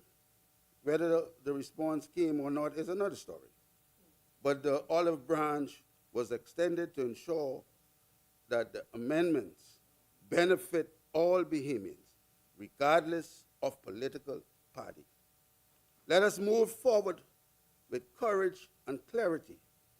Let us be straight with the Bahamian people as Sir Lyndon urged us to be, and let us pass this bill, not just as legislators, but as good stewards of our democracy, and of a democracy that must always strive to be better than it was yesterday. Mr. Chairman, I support this bill wholeheartedly. May God bless this government, and may God continue to bless the Commonwealth of the Bahamas. Thank you very much. Thank you. Thank you, Senator Kirkland Russell. Thank you. As many, the chair recognizes Senator the Honorable Darren Henfield. Thank you, Mr. Chairman, and congratulations on your ascension to such high office. I have utter and complete confidence in you. As an island boy like myself, well, you know, Freeport don't think they're an island, but you know. Yeah, you gotta put that in there, right? You know, Senator Russell, I believe it was Sir Lyndon in 1992 who said, following the F&M's historic victory, that the voice of the people is the voice of God. And you repeated that here today. In 2026, or whenever it's called, it will be repeated. The voice of the people will resound the voice of God as the F&M takes the administration of this country for a fourth non-consecutive term. No, it ain't long now. It ain't long now running. Thank you. On the weekend, Mr. Chairman, on the weekend we suffered a tragedy in Abaco, and even though I'm ratified for South Beach, my naval string is buried in Abaco, and so that is home. Yeah, but they said I live in Nassau, where I've lived for 40 years plus, you know. My house is, so I'm here. We lost two really good gentlemen from North Idaho in the persons of Stevie Gardner and Stanley McIntosh. We distinguish them by saying Steve is senior, and junior we say Stevie. Yeah, and Stanley McIntosh, who was an extraordinary boat captain and seaman, and quite frankly, a relative of mine. Stanley was one of those cousins who, anytime you saw him, he was always the same. It seems he never had a bad day. He's one of those cousins that everybody loved to love, because he always brought a flavor of life to any meeting. He was always gregarious or happy in his outlook in life, and we loved him all throughout Abaco, wherever our family extended. I got to know Steve following the 2020 Olympics when his son won. Stevie won the gold for the Bahamas in the 400, and made us a very proud people to be Bahamians. And I said to him when young Gardner was coming home for the first time, we welcomed him, of course, at the international airport with the Minister of Youth at the time, who was Aram Lewis, and the people from the athletics world. And I said to Steve Gardner, today you will act as the Minister of Foreign Affairs, and you will have access to everywhere that I have access to, so you could properly greet your son as he enters this country for the first time as a Bahamian Olympian. A very proud moment for all of us. And so to their families from whom they were taken so abruptly and so tragically, we extend from this place our heartfelt condolences and say to you that you remain firmly within our prayers as you come through this very tough and trying time in your lives. It's always tough when it happens that way. Death is tough any way you look at it. So, Mr. Chairman, I'm truly pleased and honored. And firstly, let me just say we support this bill. We started it, right? And so we support what we start. And you all finish what we start. That's the nature of our relationship. Clearly, yeah, we start and you all finish some things, right? Well, sometimes I wonder where you all would be if we didn't start some things. Because I hear it all the time in here, you know. Oh, we finished what they started. We embrace that. I embrace that. Yeah, only when it's convenient for you all. When it's convenient for you all, when it's convenient for you all, government is continuous. Otherwise, you know, I know that we are on the clock as the clerk. The clerk has an appointment, right? And so I'm honored to participate in this debate to amend the Parliamentary Elections Act, to modernize and advance the electoral process in our country. It's high time we do this. In the end, it is hoped that this legislation will improve our electoral process by reducing the risk of fraud and tampering. Mr. Chair, it's safe to say that almost every country with a history of slavery shared similar struggles, Brother Russell. You resisted calling the name of the UBP, but you came very close, right? And we always blame the UBP for certain things, but every country, yeah, they joined us after we formed, and we were happy to have them, because we're still building on what they did in the financial services. We're still building on what they did in tourism. We're still building on what they did in housing. But the F&M took it to another level in that regard. I'm not afraid to say these things, man. I'm not afraid to see these things. You know, so every country with a shared history of slavery, you know, we have similar struggles in reaching universal suffrage, or the principle of this one man, one vote issue that we face coming through. So the Bahamas was no different. We were no exception. The legacy of slavery created some deep-seated discrimination and social inequities and racial divisions, which made full and equal political participation once, you know, unattainable. An examination of the path to universal suffrage in the Bahamas reveals that the journey to one man, one vote, and I always wonder why PLPs don't think about the dissident 8 when they talk about how we achieve majority rule. We did that with some F&Ms in there too. They started the F&M. So don't divorce them. Don't divorce them from your history, you know. Don't divorce them from your history completely. They were among you. They were among you, and they saw the light. They saw the fire. They saw the fire, and they said, let us come to warmth. Let us warm ourselves beside the fire. you know. So, but you know, suffered to be so. You know, the majority rule in 1967 was seminal in the Bahamas. In 1992, Bahamians voted for the first time with the use of the indelible ink. You know, some people call it election ink, to prevent multiple voting by voters. You know, Mr. Chairman, you know, to this day, there remains much speculation in this country and in political circles as to who actually won the 1987 general elections. You know? The F&M was fairly confident, though. The F&M was fairly confident at the time that they had finally crossed the finish line, across that hurdle, to take the victory for the first time. But when the ballots were counted, Sir Lyndon and the Progressive Liberal Party ruled the day. You know, I learned just now that it was actually Sir Cecil Wallace Whitfield who was followed by Prime Minister Hubert Ingraham in 1992.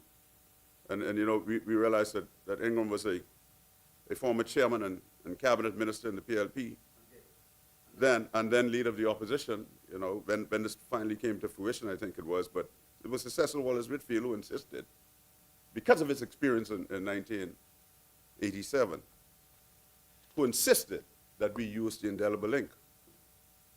And so there is concern for trust issues when we talk about elections in the Bahamas and the way that they were done in the past.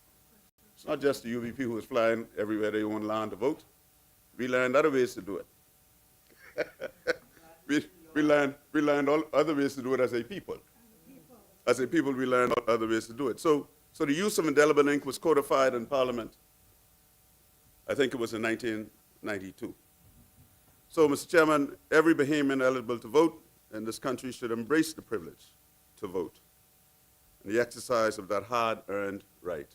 It was a struggle to get there. Some view this journey through a sacred lens, and as such, perceive the right to vote as sacred. And when we campaign, those of us who are still in this fight, myself and Minister Halkidas, right? When we campaign, it irks us as nationalists, as Bahamians who love and are still in the fight to make this country the best that it can be in the world. When people say to us, I have no interest, I'm not registering, I have no interest in voting. In some instances, you know, I don't say this on the road, but in some instances, people died for others to have this democratic right to vote. And I often say to people, though, if you don't vote, you don't have a voice. But if you vote, you can pick up your phone and call Alkidas or call Darren and say, this is my concern, I voted for you. And you're not living up to the promises. You're not doing what you said that you would do in your manifesto or in your blueprint for pain. You're not doing it. For pain. That's what that blueprint is. For pain. You're not doing it. So I'm calling you to tell you now that you need to get your house in order, because at the end of the day, when you come back again, if you come back again, I will be rid of you. And so the right to vote, the democratic right to vote in this process is very important. You know, I mentioned this before, but every time we pass a legislation, we hear about how the PLP has to finish what we started. Even the Prime Minister, during his presentation on the bill before us, in that other place, said unashamedly, and I quote, biometric identification is no new idea that suddenly appeared. It is not a scheme devised overnight or driven by some political agenda. In fact, it was the former administration that introduced the legal authority for biometric cards. It was their law passed in 2020 by them that introduced the concept. Our government is not rushing through, I guess this is the answer for you, our government is not rushing through the concept. It's not a new idea. We are simply implementing a policy that was already agreed in principle by Parliament.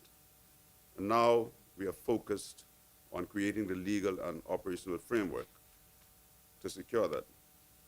And you know, this administration, as I said before, is very good at finishing what we started. If I turn to the north right here and I look at the port, I could see what we started, opened by the PLP. When you were in Abaco, did you go to Little Abaco? You saw that bridge? We built that. They cut the ribbon. And one day I'll tell you the story. But when I write my memoirs, I'll tell you the story about how I got to attend the opening. Was not invited initially. Not initially, but I did end up there. I built the bridge. We built the bridge. But I did end up there at the opening. And you know what? But if it's me though, I'll have the decency to say, boy, the former administration built this bridge. Yeah, they don't got no decency. I just cut the ribbon here today, and I'm happy to have that fellow from North Abaco who was there before. Happy to have him there today to do it. No brought-up seat. No brought-up seat. You know, the hurricane shelter right there in Central Pines, right? I got $1 million from Narendra Modi in 2019 at the UN to build that place, cabinet agreed. It is now increased to probably 3 times the amount it was initially cost, right? Somebody started talking nonsense about Calvins and all that kind of thing, but engineers drew and engineers built, right? Same engineers probably you all use. And it still to this day can't be finished. Why you don't finish that for me, since you finish it every day? Since you finish it everything we're doing, right? Mr. Chairman, despite the government's normal, non-productive berating of the opposition about what we do and but what we do and do not do whilst in office, we laid the foundation for the bill, which we debate today, and we and we give the government credit for bringing it to this place and bringing it to fruition, despite their berating of us.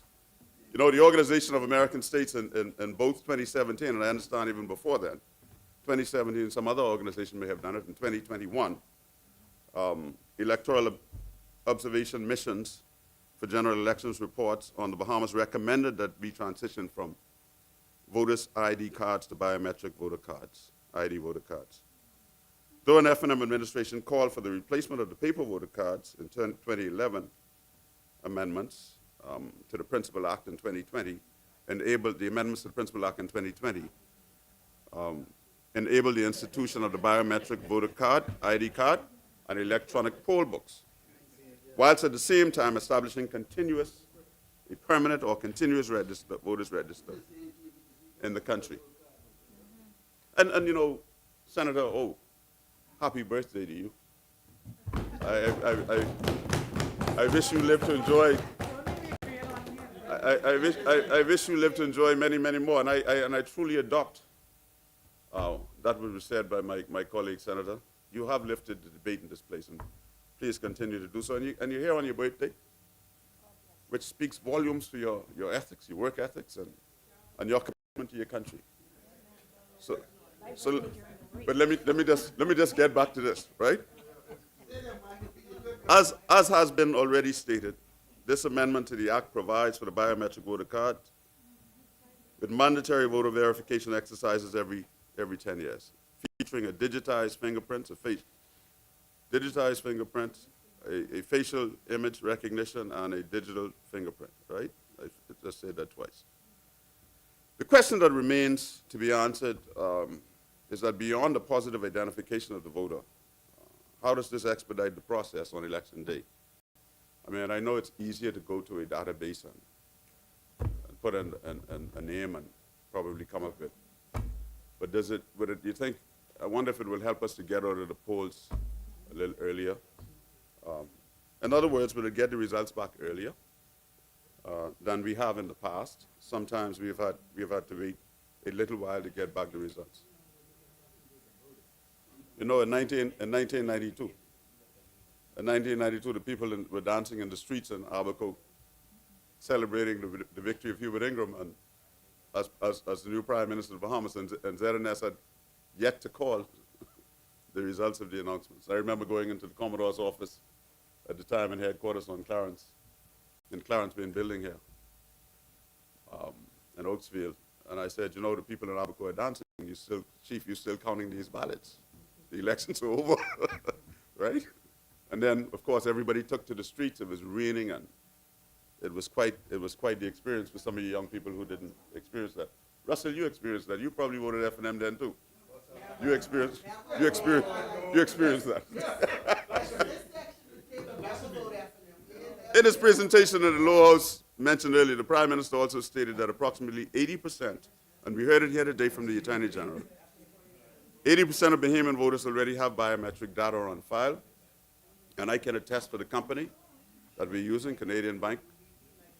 No, they have done a fantastic job with one of the best passports in the world, I believe, and I have no doubt that they will do the same with our biometric voters card. As such, the biometric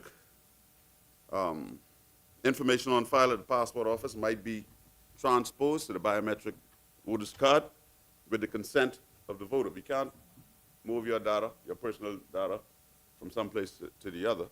And Senator Barnardella spoke to that, data protection. So we have to have your consent. But we still will have a hybrid system whereby if you don't have your biometric card, for whatever reason there might be, you can still present your archaic paper voter's card. That's what it will become in time, and still exercise your right to vote.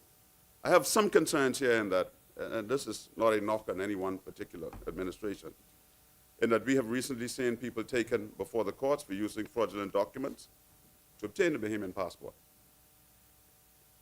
As Shadow Minister for Foreign Affairs, who is responsible for the passports, I issued a press release in February which detailed my concerns relative to foreigners being able to procure, and use fraudulent Bahamian documents to obtain Bahamian passports. I encouraged the government then, as I do now, to move post-haste toward finalizing an integrated e-system that screens passport applications against the backdrop of the Registrar General's Office, the Department of Immigration, National Insurance Board, and the Ministry of Education, and others, so that we could mitigate such fraud. Mr. Chairman, in a report on the 12th of February 2025 by Travis Cartwright, Carroll, news editor for the Nassau Guardian, the chief passport officer is quoted as saying, an internal audit at the Passport Office, the Department of Immigration, and the National Insurance Board, NIB, led to the discovery of several cases of fraud. In that same report, it was noted that 2 men from the Dominican Republic and a Cuban man who were work permit holders allegedly obtained passports last year by submitting forged documents. Now, can you imagine? They turn up to the Parliamentary Commissioner and say, you have my passport information, I'm a Bahamian, I want my voter's card.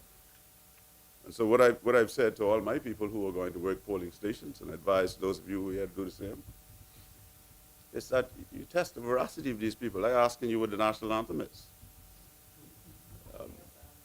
Yeah, they do. They do. I can challenge them. Yeah, I will challenge them. If I ask you, what is the national bird of the Bahamas? Right?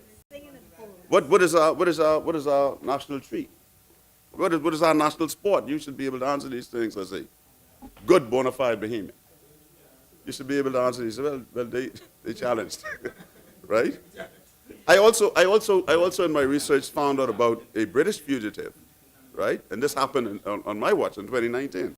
I also found out about a British fugitive who was arrested with fake Bahamian documents, including a Bahamian passport, a National Insurance Board card, smart card, a voter's card. He had a voter's card. This fugitive from England, he had a voter's card, and a Bahamian driver's license. And this happened in 2019. Social media, if you go on social media, they're filled with nonsense. But they also talk a lot about fishermen, foreign fishermen in Bahamian boats. You hear a lot of that in Long Island. Foreign fishermen in Bahamian boats with Bahamian documents. And they come upon them stranded sometimes, and they ask them their names, and they can't tell them in English. Not a word of English, but they're holding Bahamian documents. And so we have to be very careful of this. All of the documents that were obtained by this British man, fugitive, I just mentioned, were reportedly obtained under false name by using a Bahamian birth certificate that was fraudulent. So here is what I want to leave here, which brings me to my final point. My final point is that while we are certainly progressive to add biometrics to the voters' cards, perhaps it's past time that we added biometrics to our birth certificates. It only makes sense that as we seek to eliminate fraud from our voting process, we should also address the issue of our birth certificates, which lack biometric features. Now, if we add biometric features to our birth certificates, we will immediately improve security in the area of identity verification.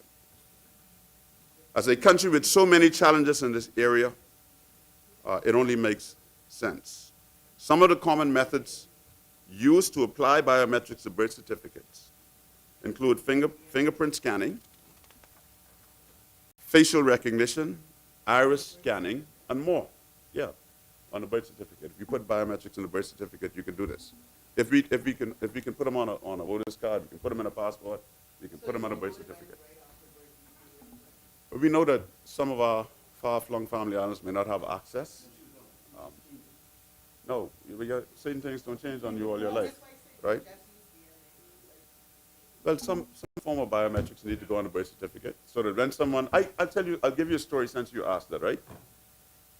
I boarded a boat many, many years ago in Inagua. And The young man, he was at the time in his 20s. And he came off the boat and presented to me a Bahamian birth certificate. I had no way of qualifying, no picture, no nothing. So I said, this birth certificate is a Bahamian birth certificate. Where'd you get it? He said, well, I was born in Abaco. I said, right from Abaco. Right? So where were you born? He said, in the mud. And so here he is. He probably missed his opportunity to register at the age of 18. And you hear people squawking about the Nationality Act and why it's not right. But the Nationality Act was legislated, established precisely for reasons like that, so that the Minister of Immigration can look at a situation that the law does not directly address in the Constitution and say, let me hear your story. You may be entitled to Bahamian citizenship, right? And so here he was. The Americans do, I think it's a footprint or a handprint or something. They do a footprint or a handprint or something, a footprint on their birth certificates. The point I make is it's time that we move beyond just this piece of paper. And then we come back, when that is lost, we come back and we swear affidavits. We swear affidavits, you know, to qualify that someone is actually a Bahamian known to the community from which they claim to come. Experts suggest, yeah, but see, you're getting your passport based on your birth certificate, right? So I say, let's do the birth certificate too. I don't care how much it costs, because it's important. It's very important that we do it. It is very important that you may rush it. Oh, come on. Mr. Chairman, let me deal with you. You're reasonable, right? Experts suggest that such birth certificate might form part of a digital record and be easily linked to a biometric database, just like the passport database, as will be done with the electronic poll book or the e-poll book, as we will do in the case of registered voters who agree to take the biometric voter's card. With those few words, Mr. Chairman, I thank you for your time and attention, and I rest.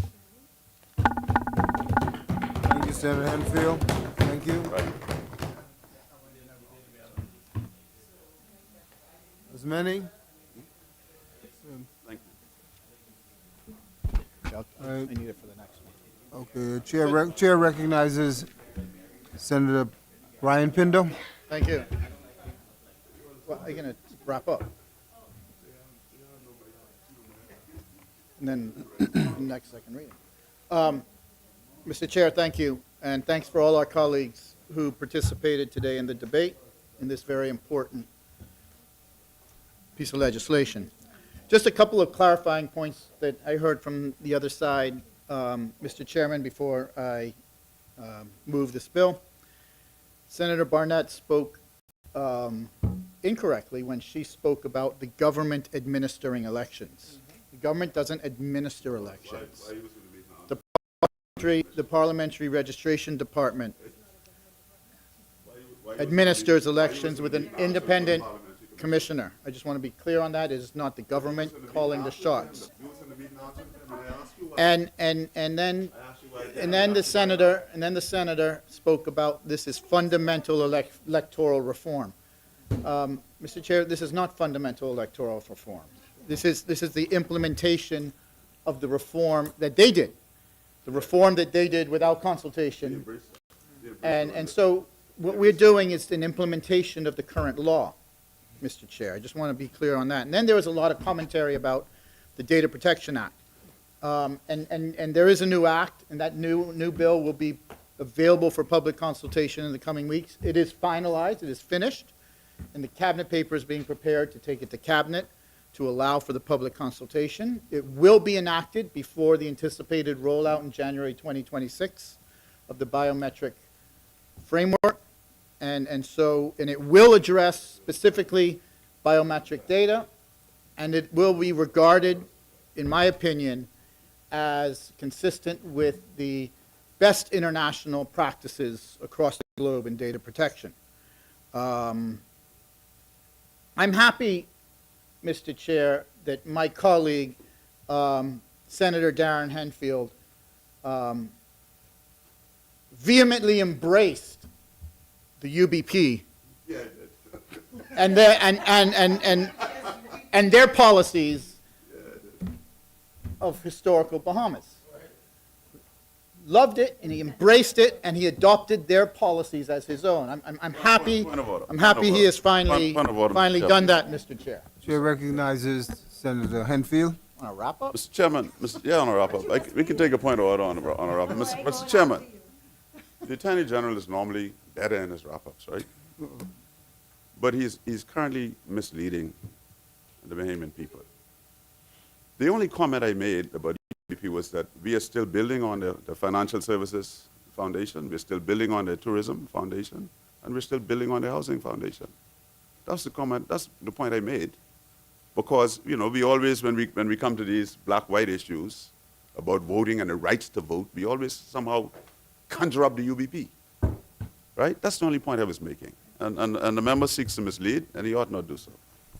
Not necessary. Thank you, Mr. Chair. And I do want to correct one statement he said when he refers to black-white issues. And I think we are all different shades of brown, Mr. Chairman. That I think is pretty clear. All different shades of brown. And lastly, Senator Henfield raised a query about whether this will expedite the results of elections. And I just want to make a clear distinction. The amendments we debate today are about registration and voter registration. They are not about the actual voting, right? The actual voting. No. So we want to be very clear on this point.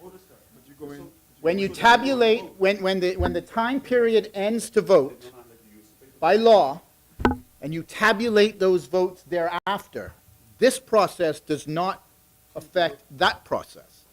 This process is merely voter registration and does not have any bearing on the physical vote, and more importantly, because he's worried about results, is the actual tabulation of the votes. Nothing changes in that process. Nothing changes in that process. So with that, Mr. Chair, I move for the second reading of the Parliamentary Elections Amendment Bill 2025. Thank you, Senator Pinder. Chair recognizes Senator Barnett. Thank you, Mr. Chair.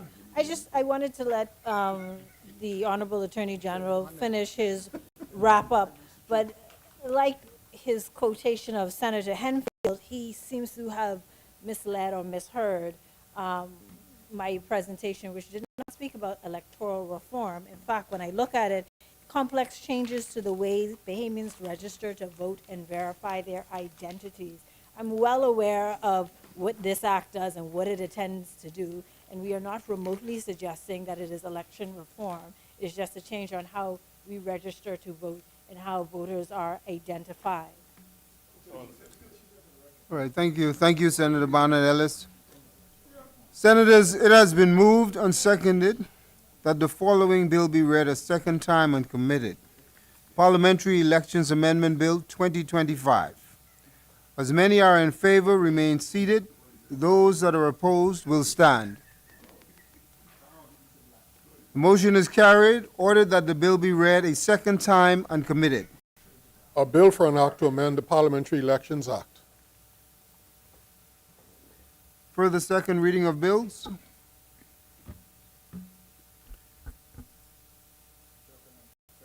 Chair recognizes Senator Brian Pinder. Thank you, Mr. Chair. I've been scolded in the past of speaking before being recognized. And so I just want to make sure that I am complying with the parliamentary procedures established in this place. Today I rise for the second reading of the Segregated Accounts Company Bill 2025. I won't be too long, but I do think it's important to go through the elements of this bill. Today's bill repeals and replaces the Segregated Accounts Company Act of 2024. And as you can imagine, in today's fast-moving financial services industry, a 21-year-old piece of legislation that created, at the time, a unique product offering for the industry requires updating to continue our mandate of being innovative and product development within the financial services industry. We don't just make these things up and advance them to Parliament, Mr. Chair. Financial services legislation, and especially legislation that deals with new product development, are formulated after extensive consultation with the private sector and analysis of proposals to ensure that they will lift our industry up and its offerings and make the Bahamas as an international financial center more competitive. Mr. Chair, I heard the member for East Grand Bahama in that other place question the consultation of this new innovative offering with the private sector. His raising this question just reinforces my belief that the opposition is completely out of touch when it comes to the financial services industry.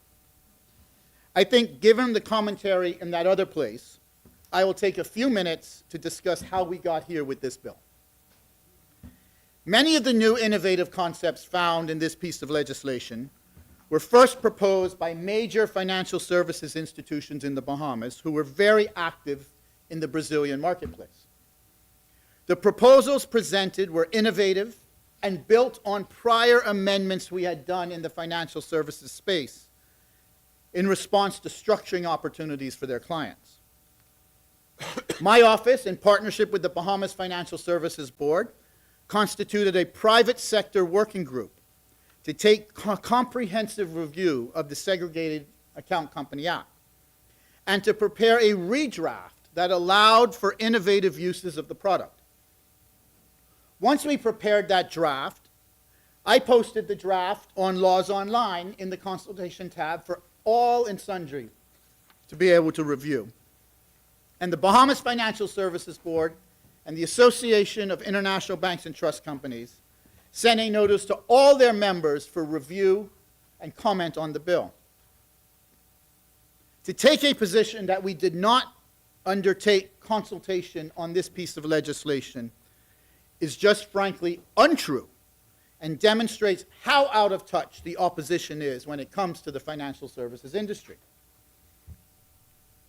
Mr. Chair, a segregated accounts company has a general account and then one of several segregated accounts, which are pools of assets and liabilities, which are statutorily segregated from the other cells. So the assets and liabilities in one cell by law are segregated and not intermingled with the assets and liabilities of a different cell. In the simplest terms, the assets in a segregated account belong solely to the owner of the account, and no distribution from that asset pool can be made to shareholders or other accounts for the benefit of creditors of those other accounts. And so they're completely segregated. Mr. Chair, today's bill repeals and replaces the SAC Act, that's what we call Segregated Account Companies, SACs, and has been proposed to do a few things. The first is to permit SACs to demerge in a similar manner to IBCs not registered as SACs. The second main point is it clarifies that a SAC or similar company organized under a foreign law may continue to the Bahamas in a seamless manner. So it can continue into our jurisdiction seamlessly. Thirdly, it permits a SAC to elect to incorporate its accounts as incorporated cells. So now the cells that are segregated can take a corporate form and have their own legal personality. And lastly, it permits a SAC to be formed for purposes that are not regulated, so long as the registrar is provided with a declaration that such SAC is not required to be regulated under the laws of the Bahamas. Prior, all SACs had to be regulated. Many of the suggested revisions in this bill come about due to restructuring opportunities because of domestic tax law changes in key markets of the financial services industry, such as Brazil. The thought is that with the introduction of these flexible restructuring and structuring opportunities, we can see an influx of SACs into our jurisdiction, re-domiciled from other competing jurisdictions and financial centers, and to take advantage of the new provisions that we are placing in law today. Colleagues will be reminded that amendments were proposed and passed under the International Business Company Act in 2023 to allow for IBCs to what we call demerge. We debated that in this place. Demerger is the legal process by which an IBC becomes two or more IBCs. So it's the opposite of a merger. Where two come together, a demerger is effectively a split or a spin-off of an IBC. These changes were welcomed by the Brazilian marketplace and their clients and have clearly communicated that the Bahamas' value proposition to them in the financial services industry and that we are an attractive partner and destination for their business.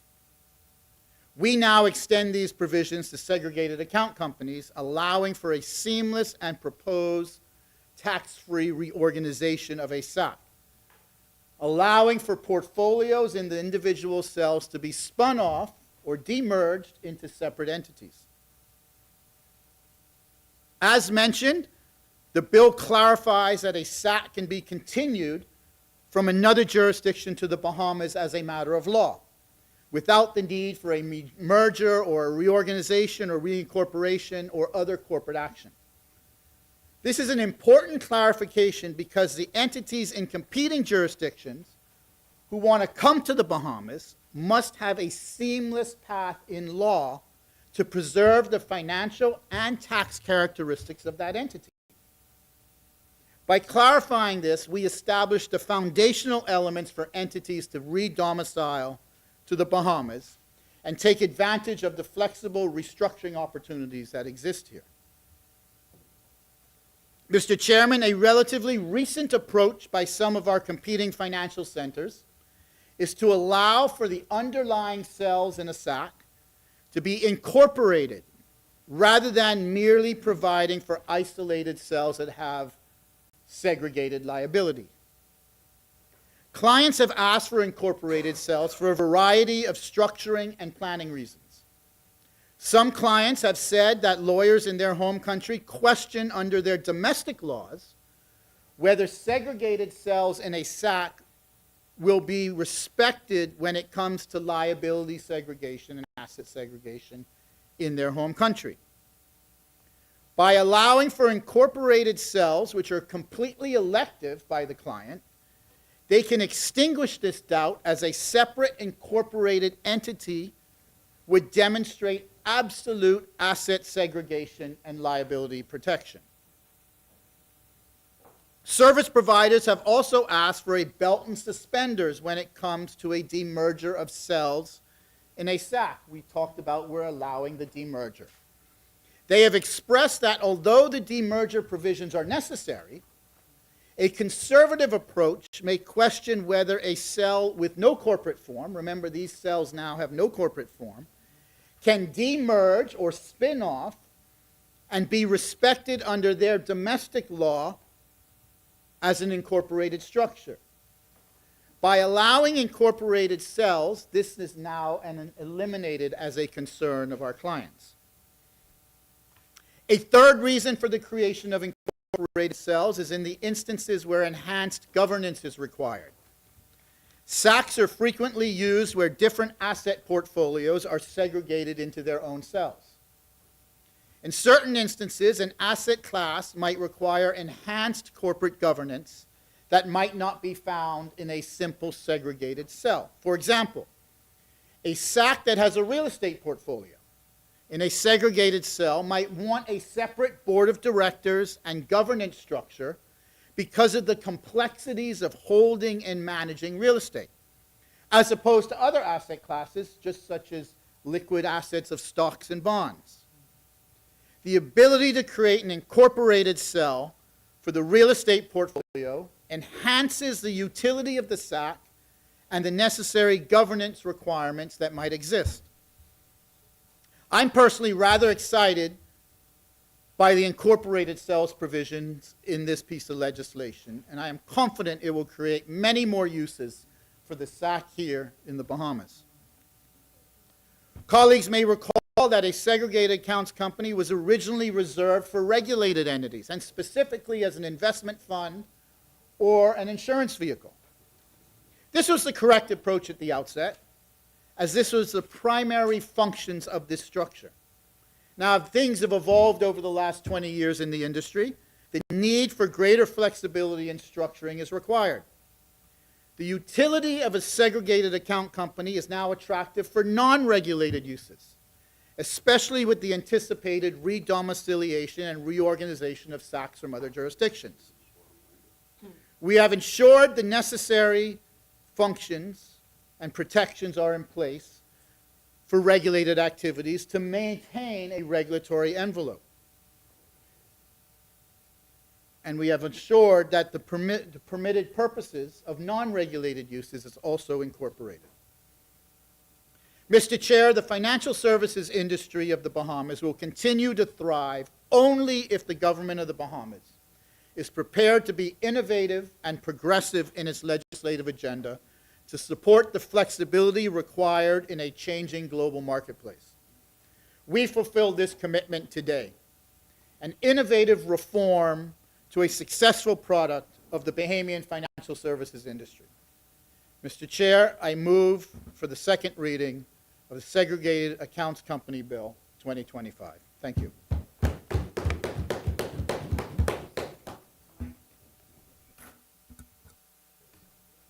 Is there a second? Thank you. Thank you. The chair recognizes Senator Jayan Major. Mr. Chair, I move to second the bill. Thank you. It has been moved and seconded. It has been moved and seconded that the following bill be read a second time and committed, a bill for an act to repeal and replace the Segregated Accounts Companies Act. As many? Chair recognizes Senator the Honorable Darren Henfield. Thank you, Mr. Chairman. Mr. Chairman, we had not intended to speak to this bill today because we appreciate that it is industry-driven. It is one of those bills that will help to put Bahamas, keep the Bahamas in a premier financial services sector position. This is a very important segment of our economy. And so the Segregated Accounts Bill 2025 is really led by the financial services industry, and it represents a comprehensive reform intended to modernize the country's corporate structure, regime, and strengthen the country's standing as a premier financial service sector and center. As we seek to hold companies to high standards, because we're required to do so by the international community, we know we walk lockstep with the government and the opposition when it comes to how we're dealt with these lists. They're now starting to change from just black and gray and other forms of colors. We wonder why the government does not hold itself to the same kind of standards. Why can't we, with the same exuberance and clarity that we heard from our Attorney General just now, hold public entities, private public entities that are funded by the government, and we have a number of them that just come every year. As I sat in the cabinet, I saw it, come every year and asking for additional finances and additional funding to do what they do. And some of them are too big to fail. But they are required to be audited. And we don't see any audits forthcoming from many of these institutions, who seem to act sometimes like the government is just a bottomless well that you can just come to and take public funding from. Why can't we hold them to the same standards that we seek to hold companies that are in our jurisdiction to, if we really want to be serious about what we do in the financial services sector? You know, we are in the opposition still perplexed by the notion that this government could give a company that was not on the books a $10 million, a company not registered anywhere in the country, $10 million, and to this date refused to answer the opposition as to where that money gone and what the money was intended to be used for. And so, you know, it rose to the point, to the level where the leader of the opposition, Mr. Chairman, literally wrote a letter. No, we're talking about holding companies that are jurisdiction in the Bahamas to the same standards, right? That we hold ourselves to, or holding ourselves to the same standards as we hold foreign companies' jurisdiction in, in our jurisdictions too. And I hate to believe that we only do it. We only hold them to these standards because we are forced to. I hate to believe that. But if we act in this way, where the leader of the opposition has to send a letter to the Prime Minister, which is to this date, to my understanding, not answered, right? Concerning what happened to this $10 million that was sent to this company called Carmichael Village Project Development Limited, Company Limited. And Mr. Chairman, you don't know where the money gone. Hush, man. Hush your mouth. You don't know where the money gone. Mr. Chairman, here's a letter dated the 8th of July, 2025, and I'll read it into the record and I'll take my seat. The Attorney General can answer it in this wrap-up. The letter is from the office of the leader of His Majesty's Loyal Opposition to Mr. Philip E. Davis, MP, Prime Minister, Commonwealth of the Bahamas, West Bay Street, Nassau, New Providence, the Bahamas. Dear Prime Minister, Carmichael Village Project Development Company Limited.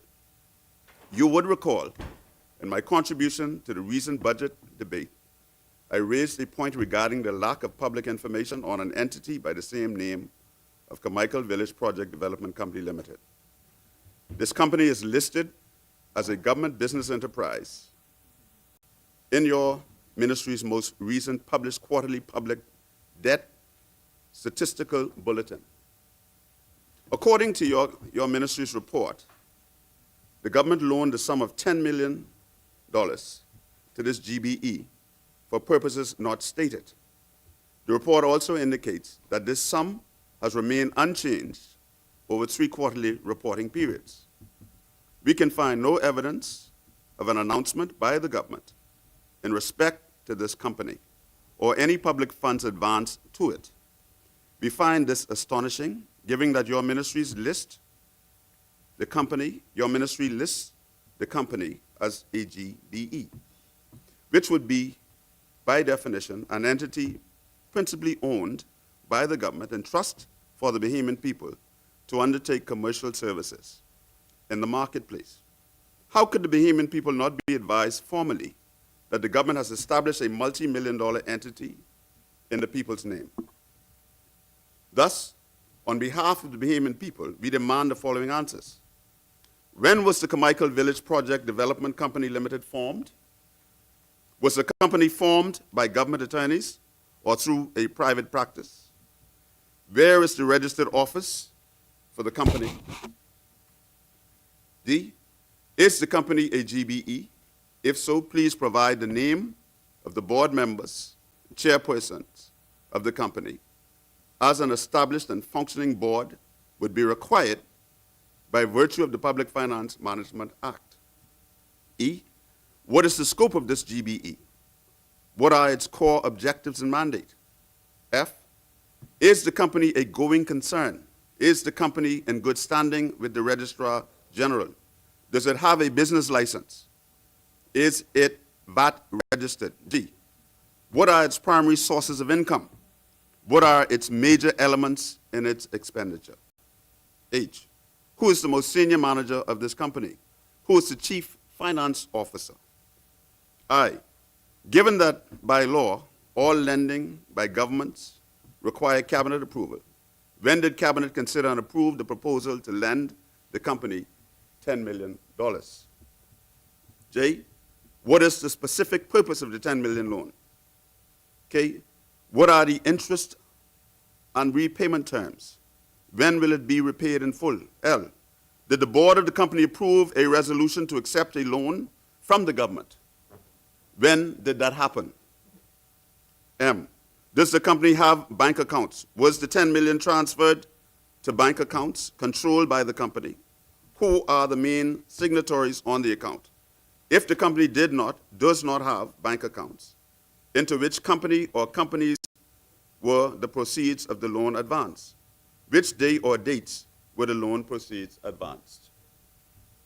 N, were any proceeds of the $10 million loan the $10 million loan, either directly or indirectly, provided to private individual, contractor, vendor, or entity? If so, to whom and for what purposes?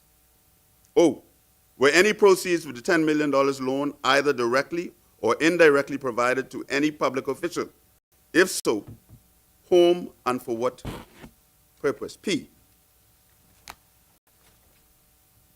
is this company or the loan in any way whatsoever linked to the $20 million loan obtained by the Minister of Housing in 2022?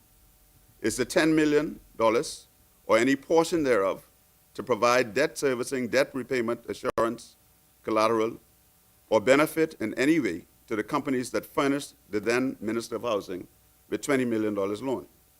If this transaction is released, Q, if this transaction is related to the provision of the government-sponsored housing, what specific set of circumstances required the government to establish a new GBE for housing development activities, which up until now had been done unsuccessfully, for decades through the existing government entities? R, final one, Mr. Chairman, R. Given that all non-statutory public expenditure must be appropriated by Parliament, and given that the government has zero authority to advance loans other than by way of appropriated funds, please indicate where in the budget this $10 million loan, we asked about that here too, was charged. Prime Minister, by any metric, the sum $10 million is substantial. Try as we might, we can think of no satisfactory explanation as for why a government with a mighty public relations team would neglect to inform the Bahamian people that it had established a new GBE, provided information on its board and management, and explained how and why it had advanced this new entity some $10 million in public funds. Accordingly, we look forward to the answers to our questions and for any and all information regarding this company and this significant transaction, all done purportedly on behalf of the Bahamian people. Sincerely, the Honorable Michael C. Pinta, Leader of the Opposition. And the letter is copied to Minister Bell, who is the Minister of Housing, Minister Colby Davis, who was the former Minister of Housing, the Auditor General, and other places. Why can't we be so forthcoming with the Bahamian people as we intend to hold foreign companies registered in our jurisdiction? That is all. That is the only question I ask. And that is why the people who sometimes unfairly, in my humble estimation, ask us to do things in our financial services sector that appeared to us to be onerous. But when we behave like this at home, and we go abroad and pretend that all is well at home, and they foist upon us these demands, and we come back and we stand lockstep with you, and we fight. So stand lockstep with us and answer these questions for the Bahamian people. Just answer these questions. With that, Mr. Chairman, I take my seat. Thank you, Senator Darren Hempfield. As many. Chair recognizes Senator the Honorable Ryan Pinder. Thank you, Mr. Chair. There were no questions really raised on the subject matter of this bill, so I move for second reading of the Segregated Accounts Company Bill 2025. Thank you. Thank you. Thank you, Senator Pinder. Senators, it has been moved and seconded that the following bill be read a second time and committed. A bill for an act to repeal and replace the Segregated Accounts Companies Act. As many are in favor will remain seated, and those that are opposed will stand. The motion is carried. Order that the bill be read a second time and committed. A bill for an act to repeal and replace the Segregated Accounts Companies Act.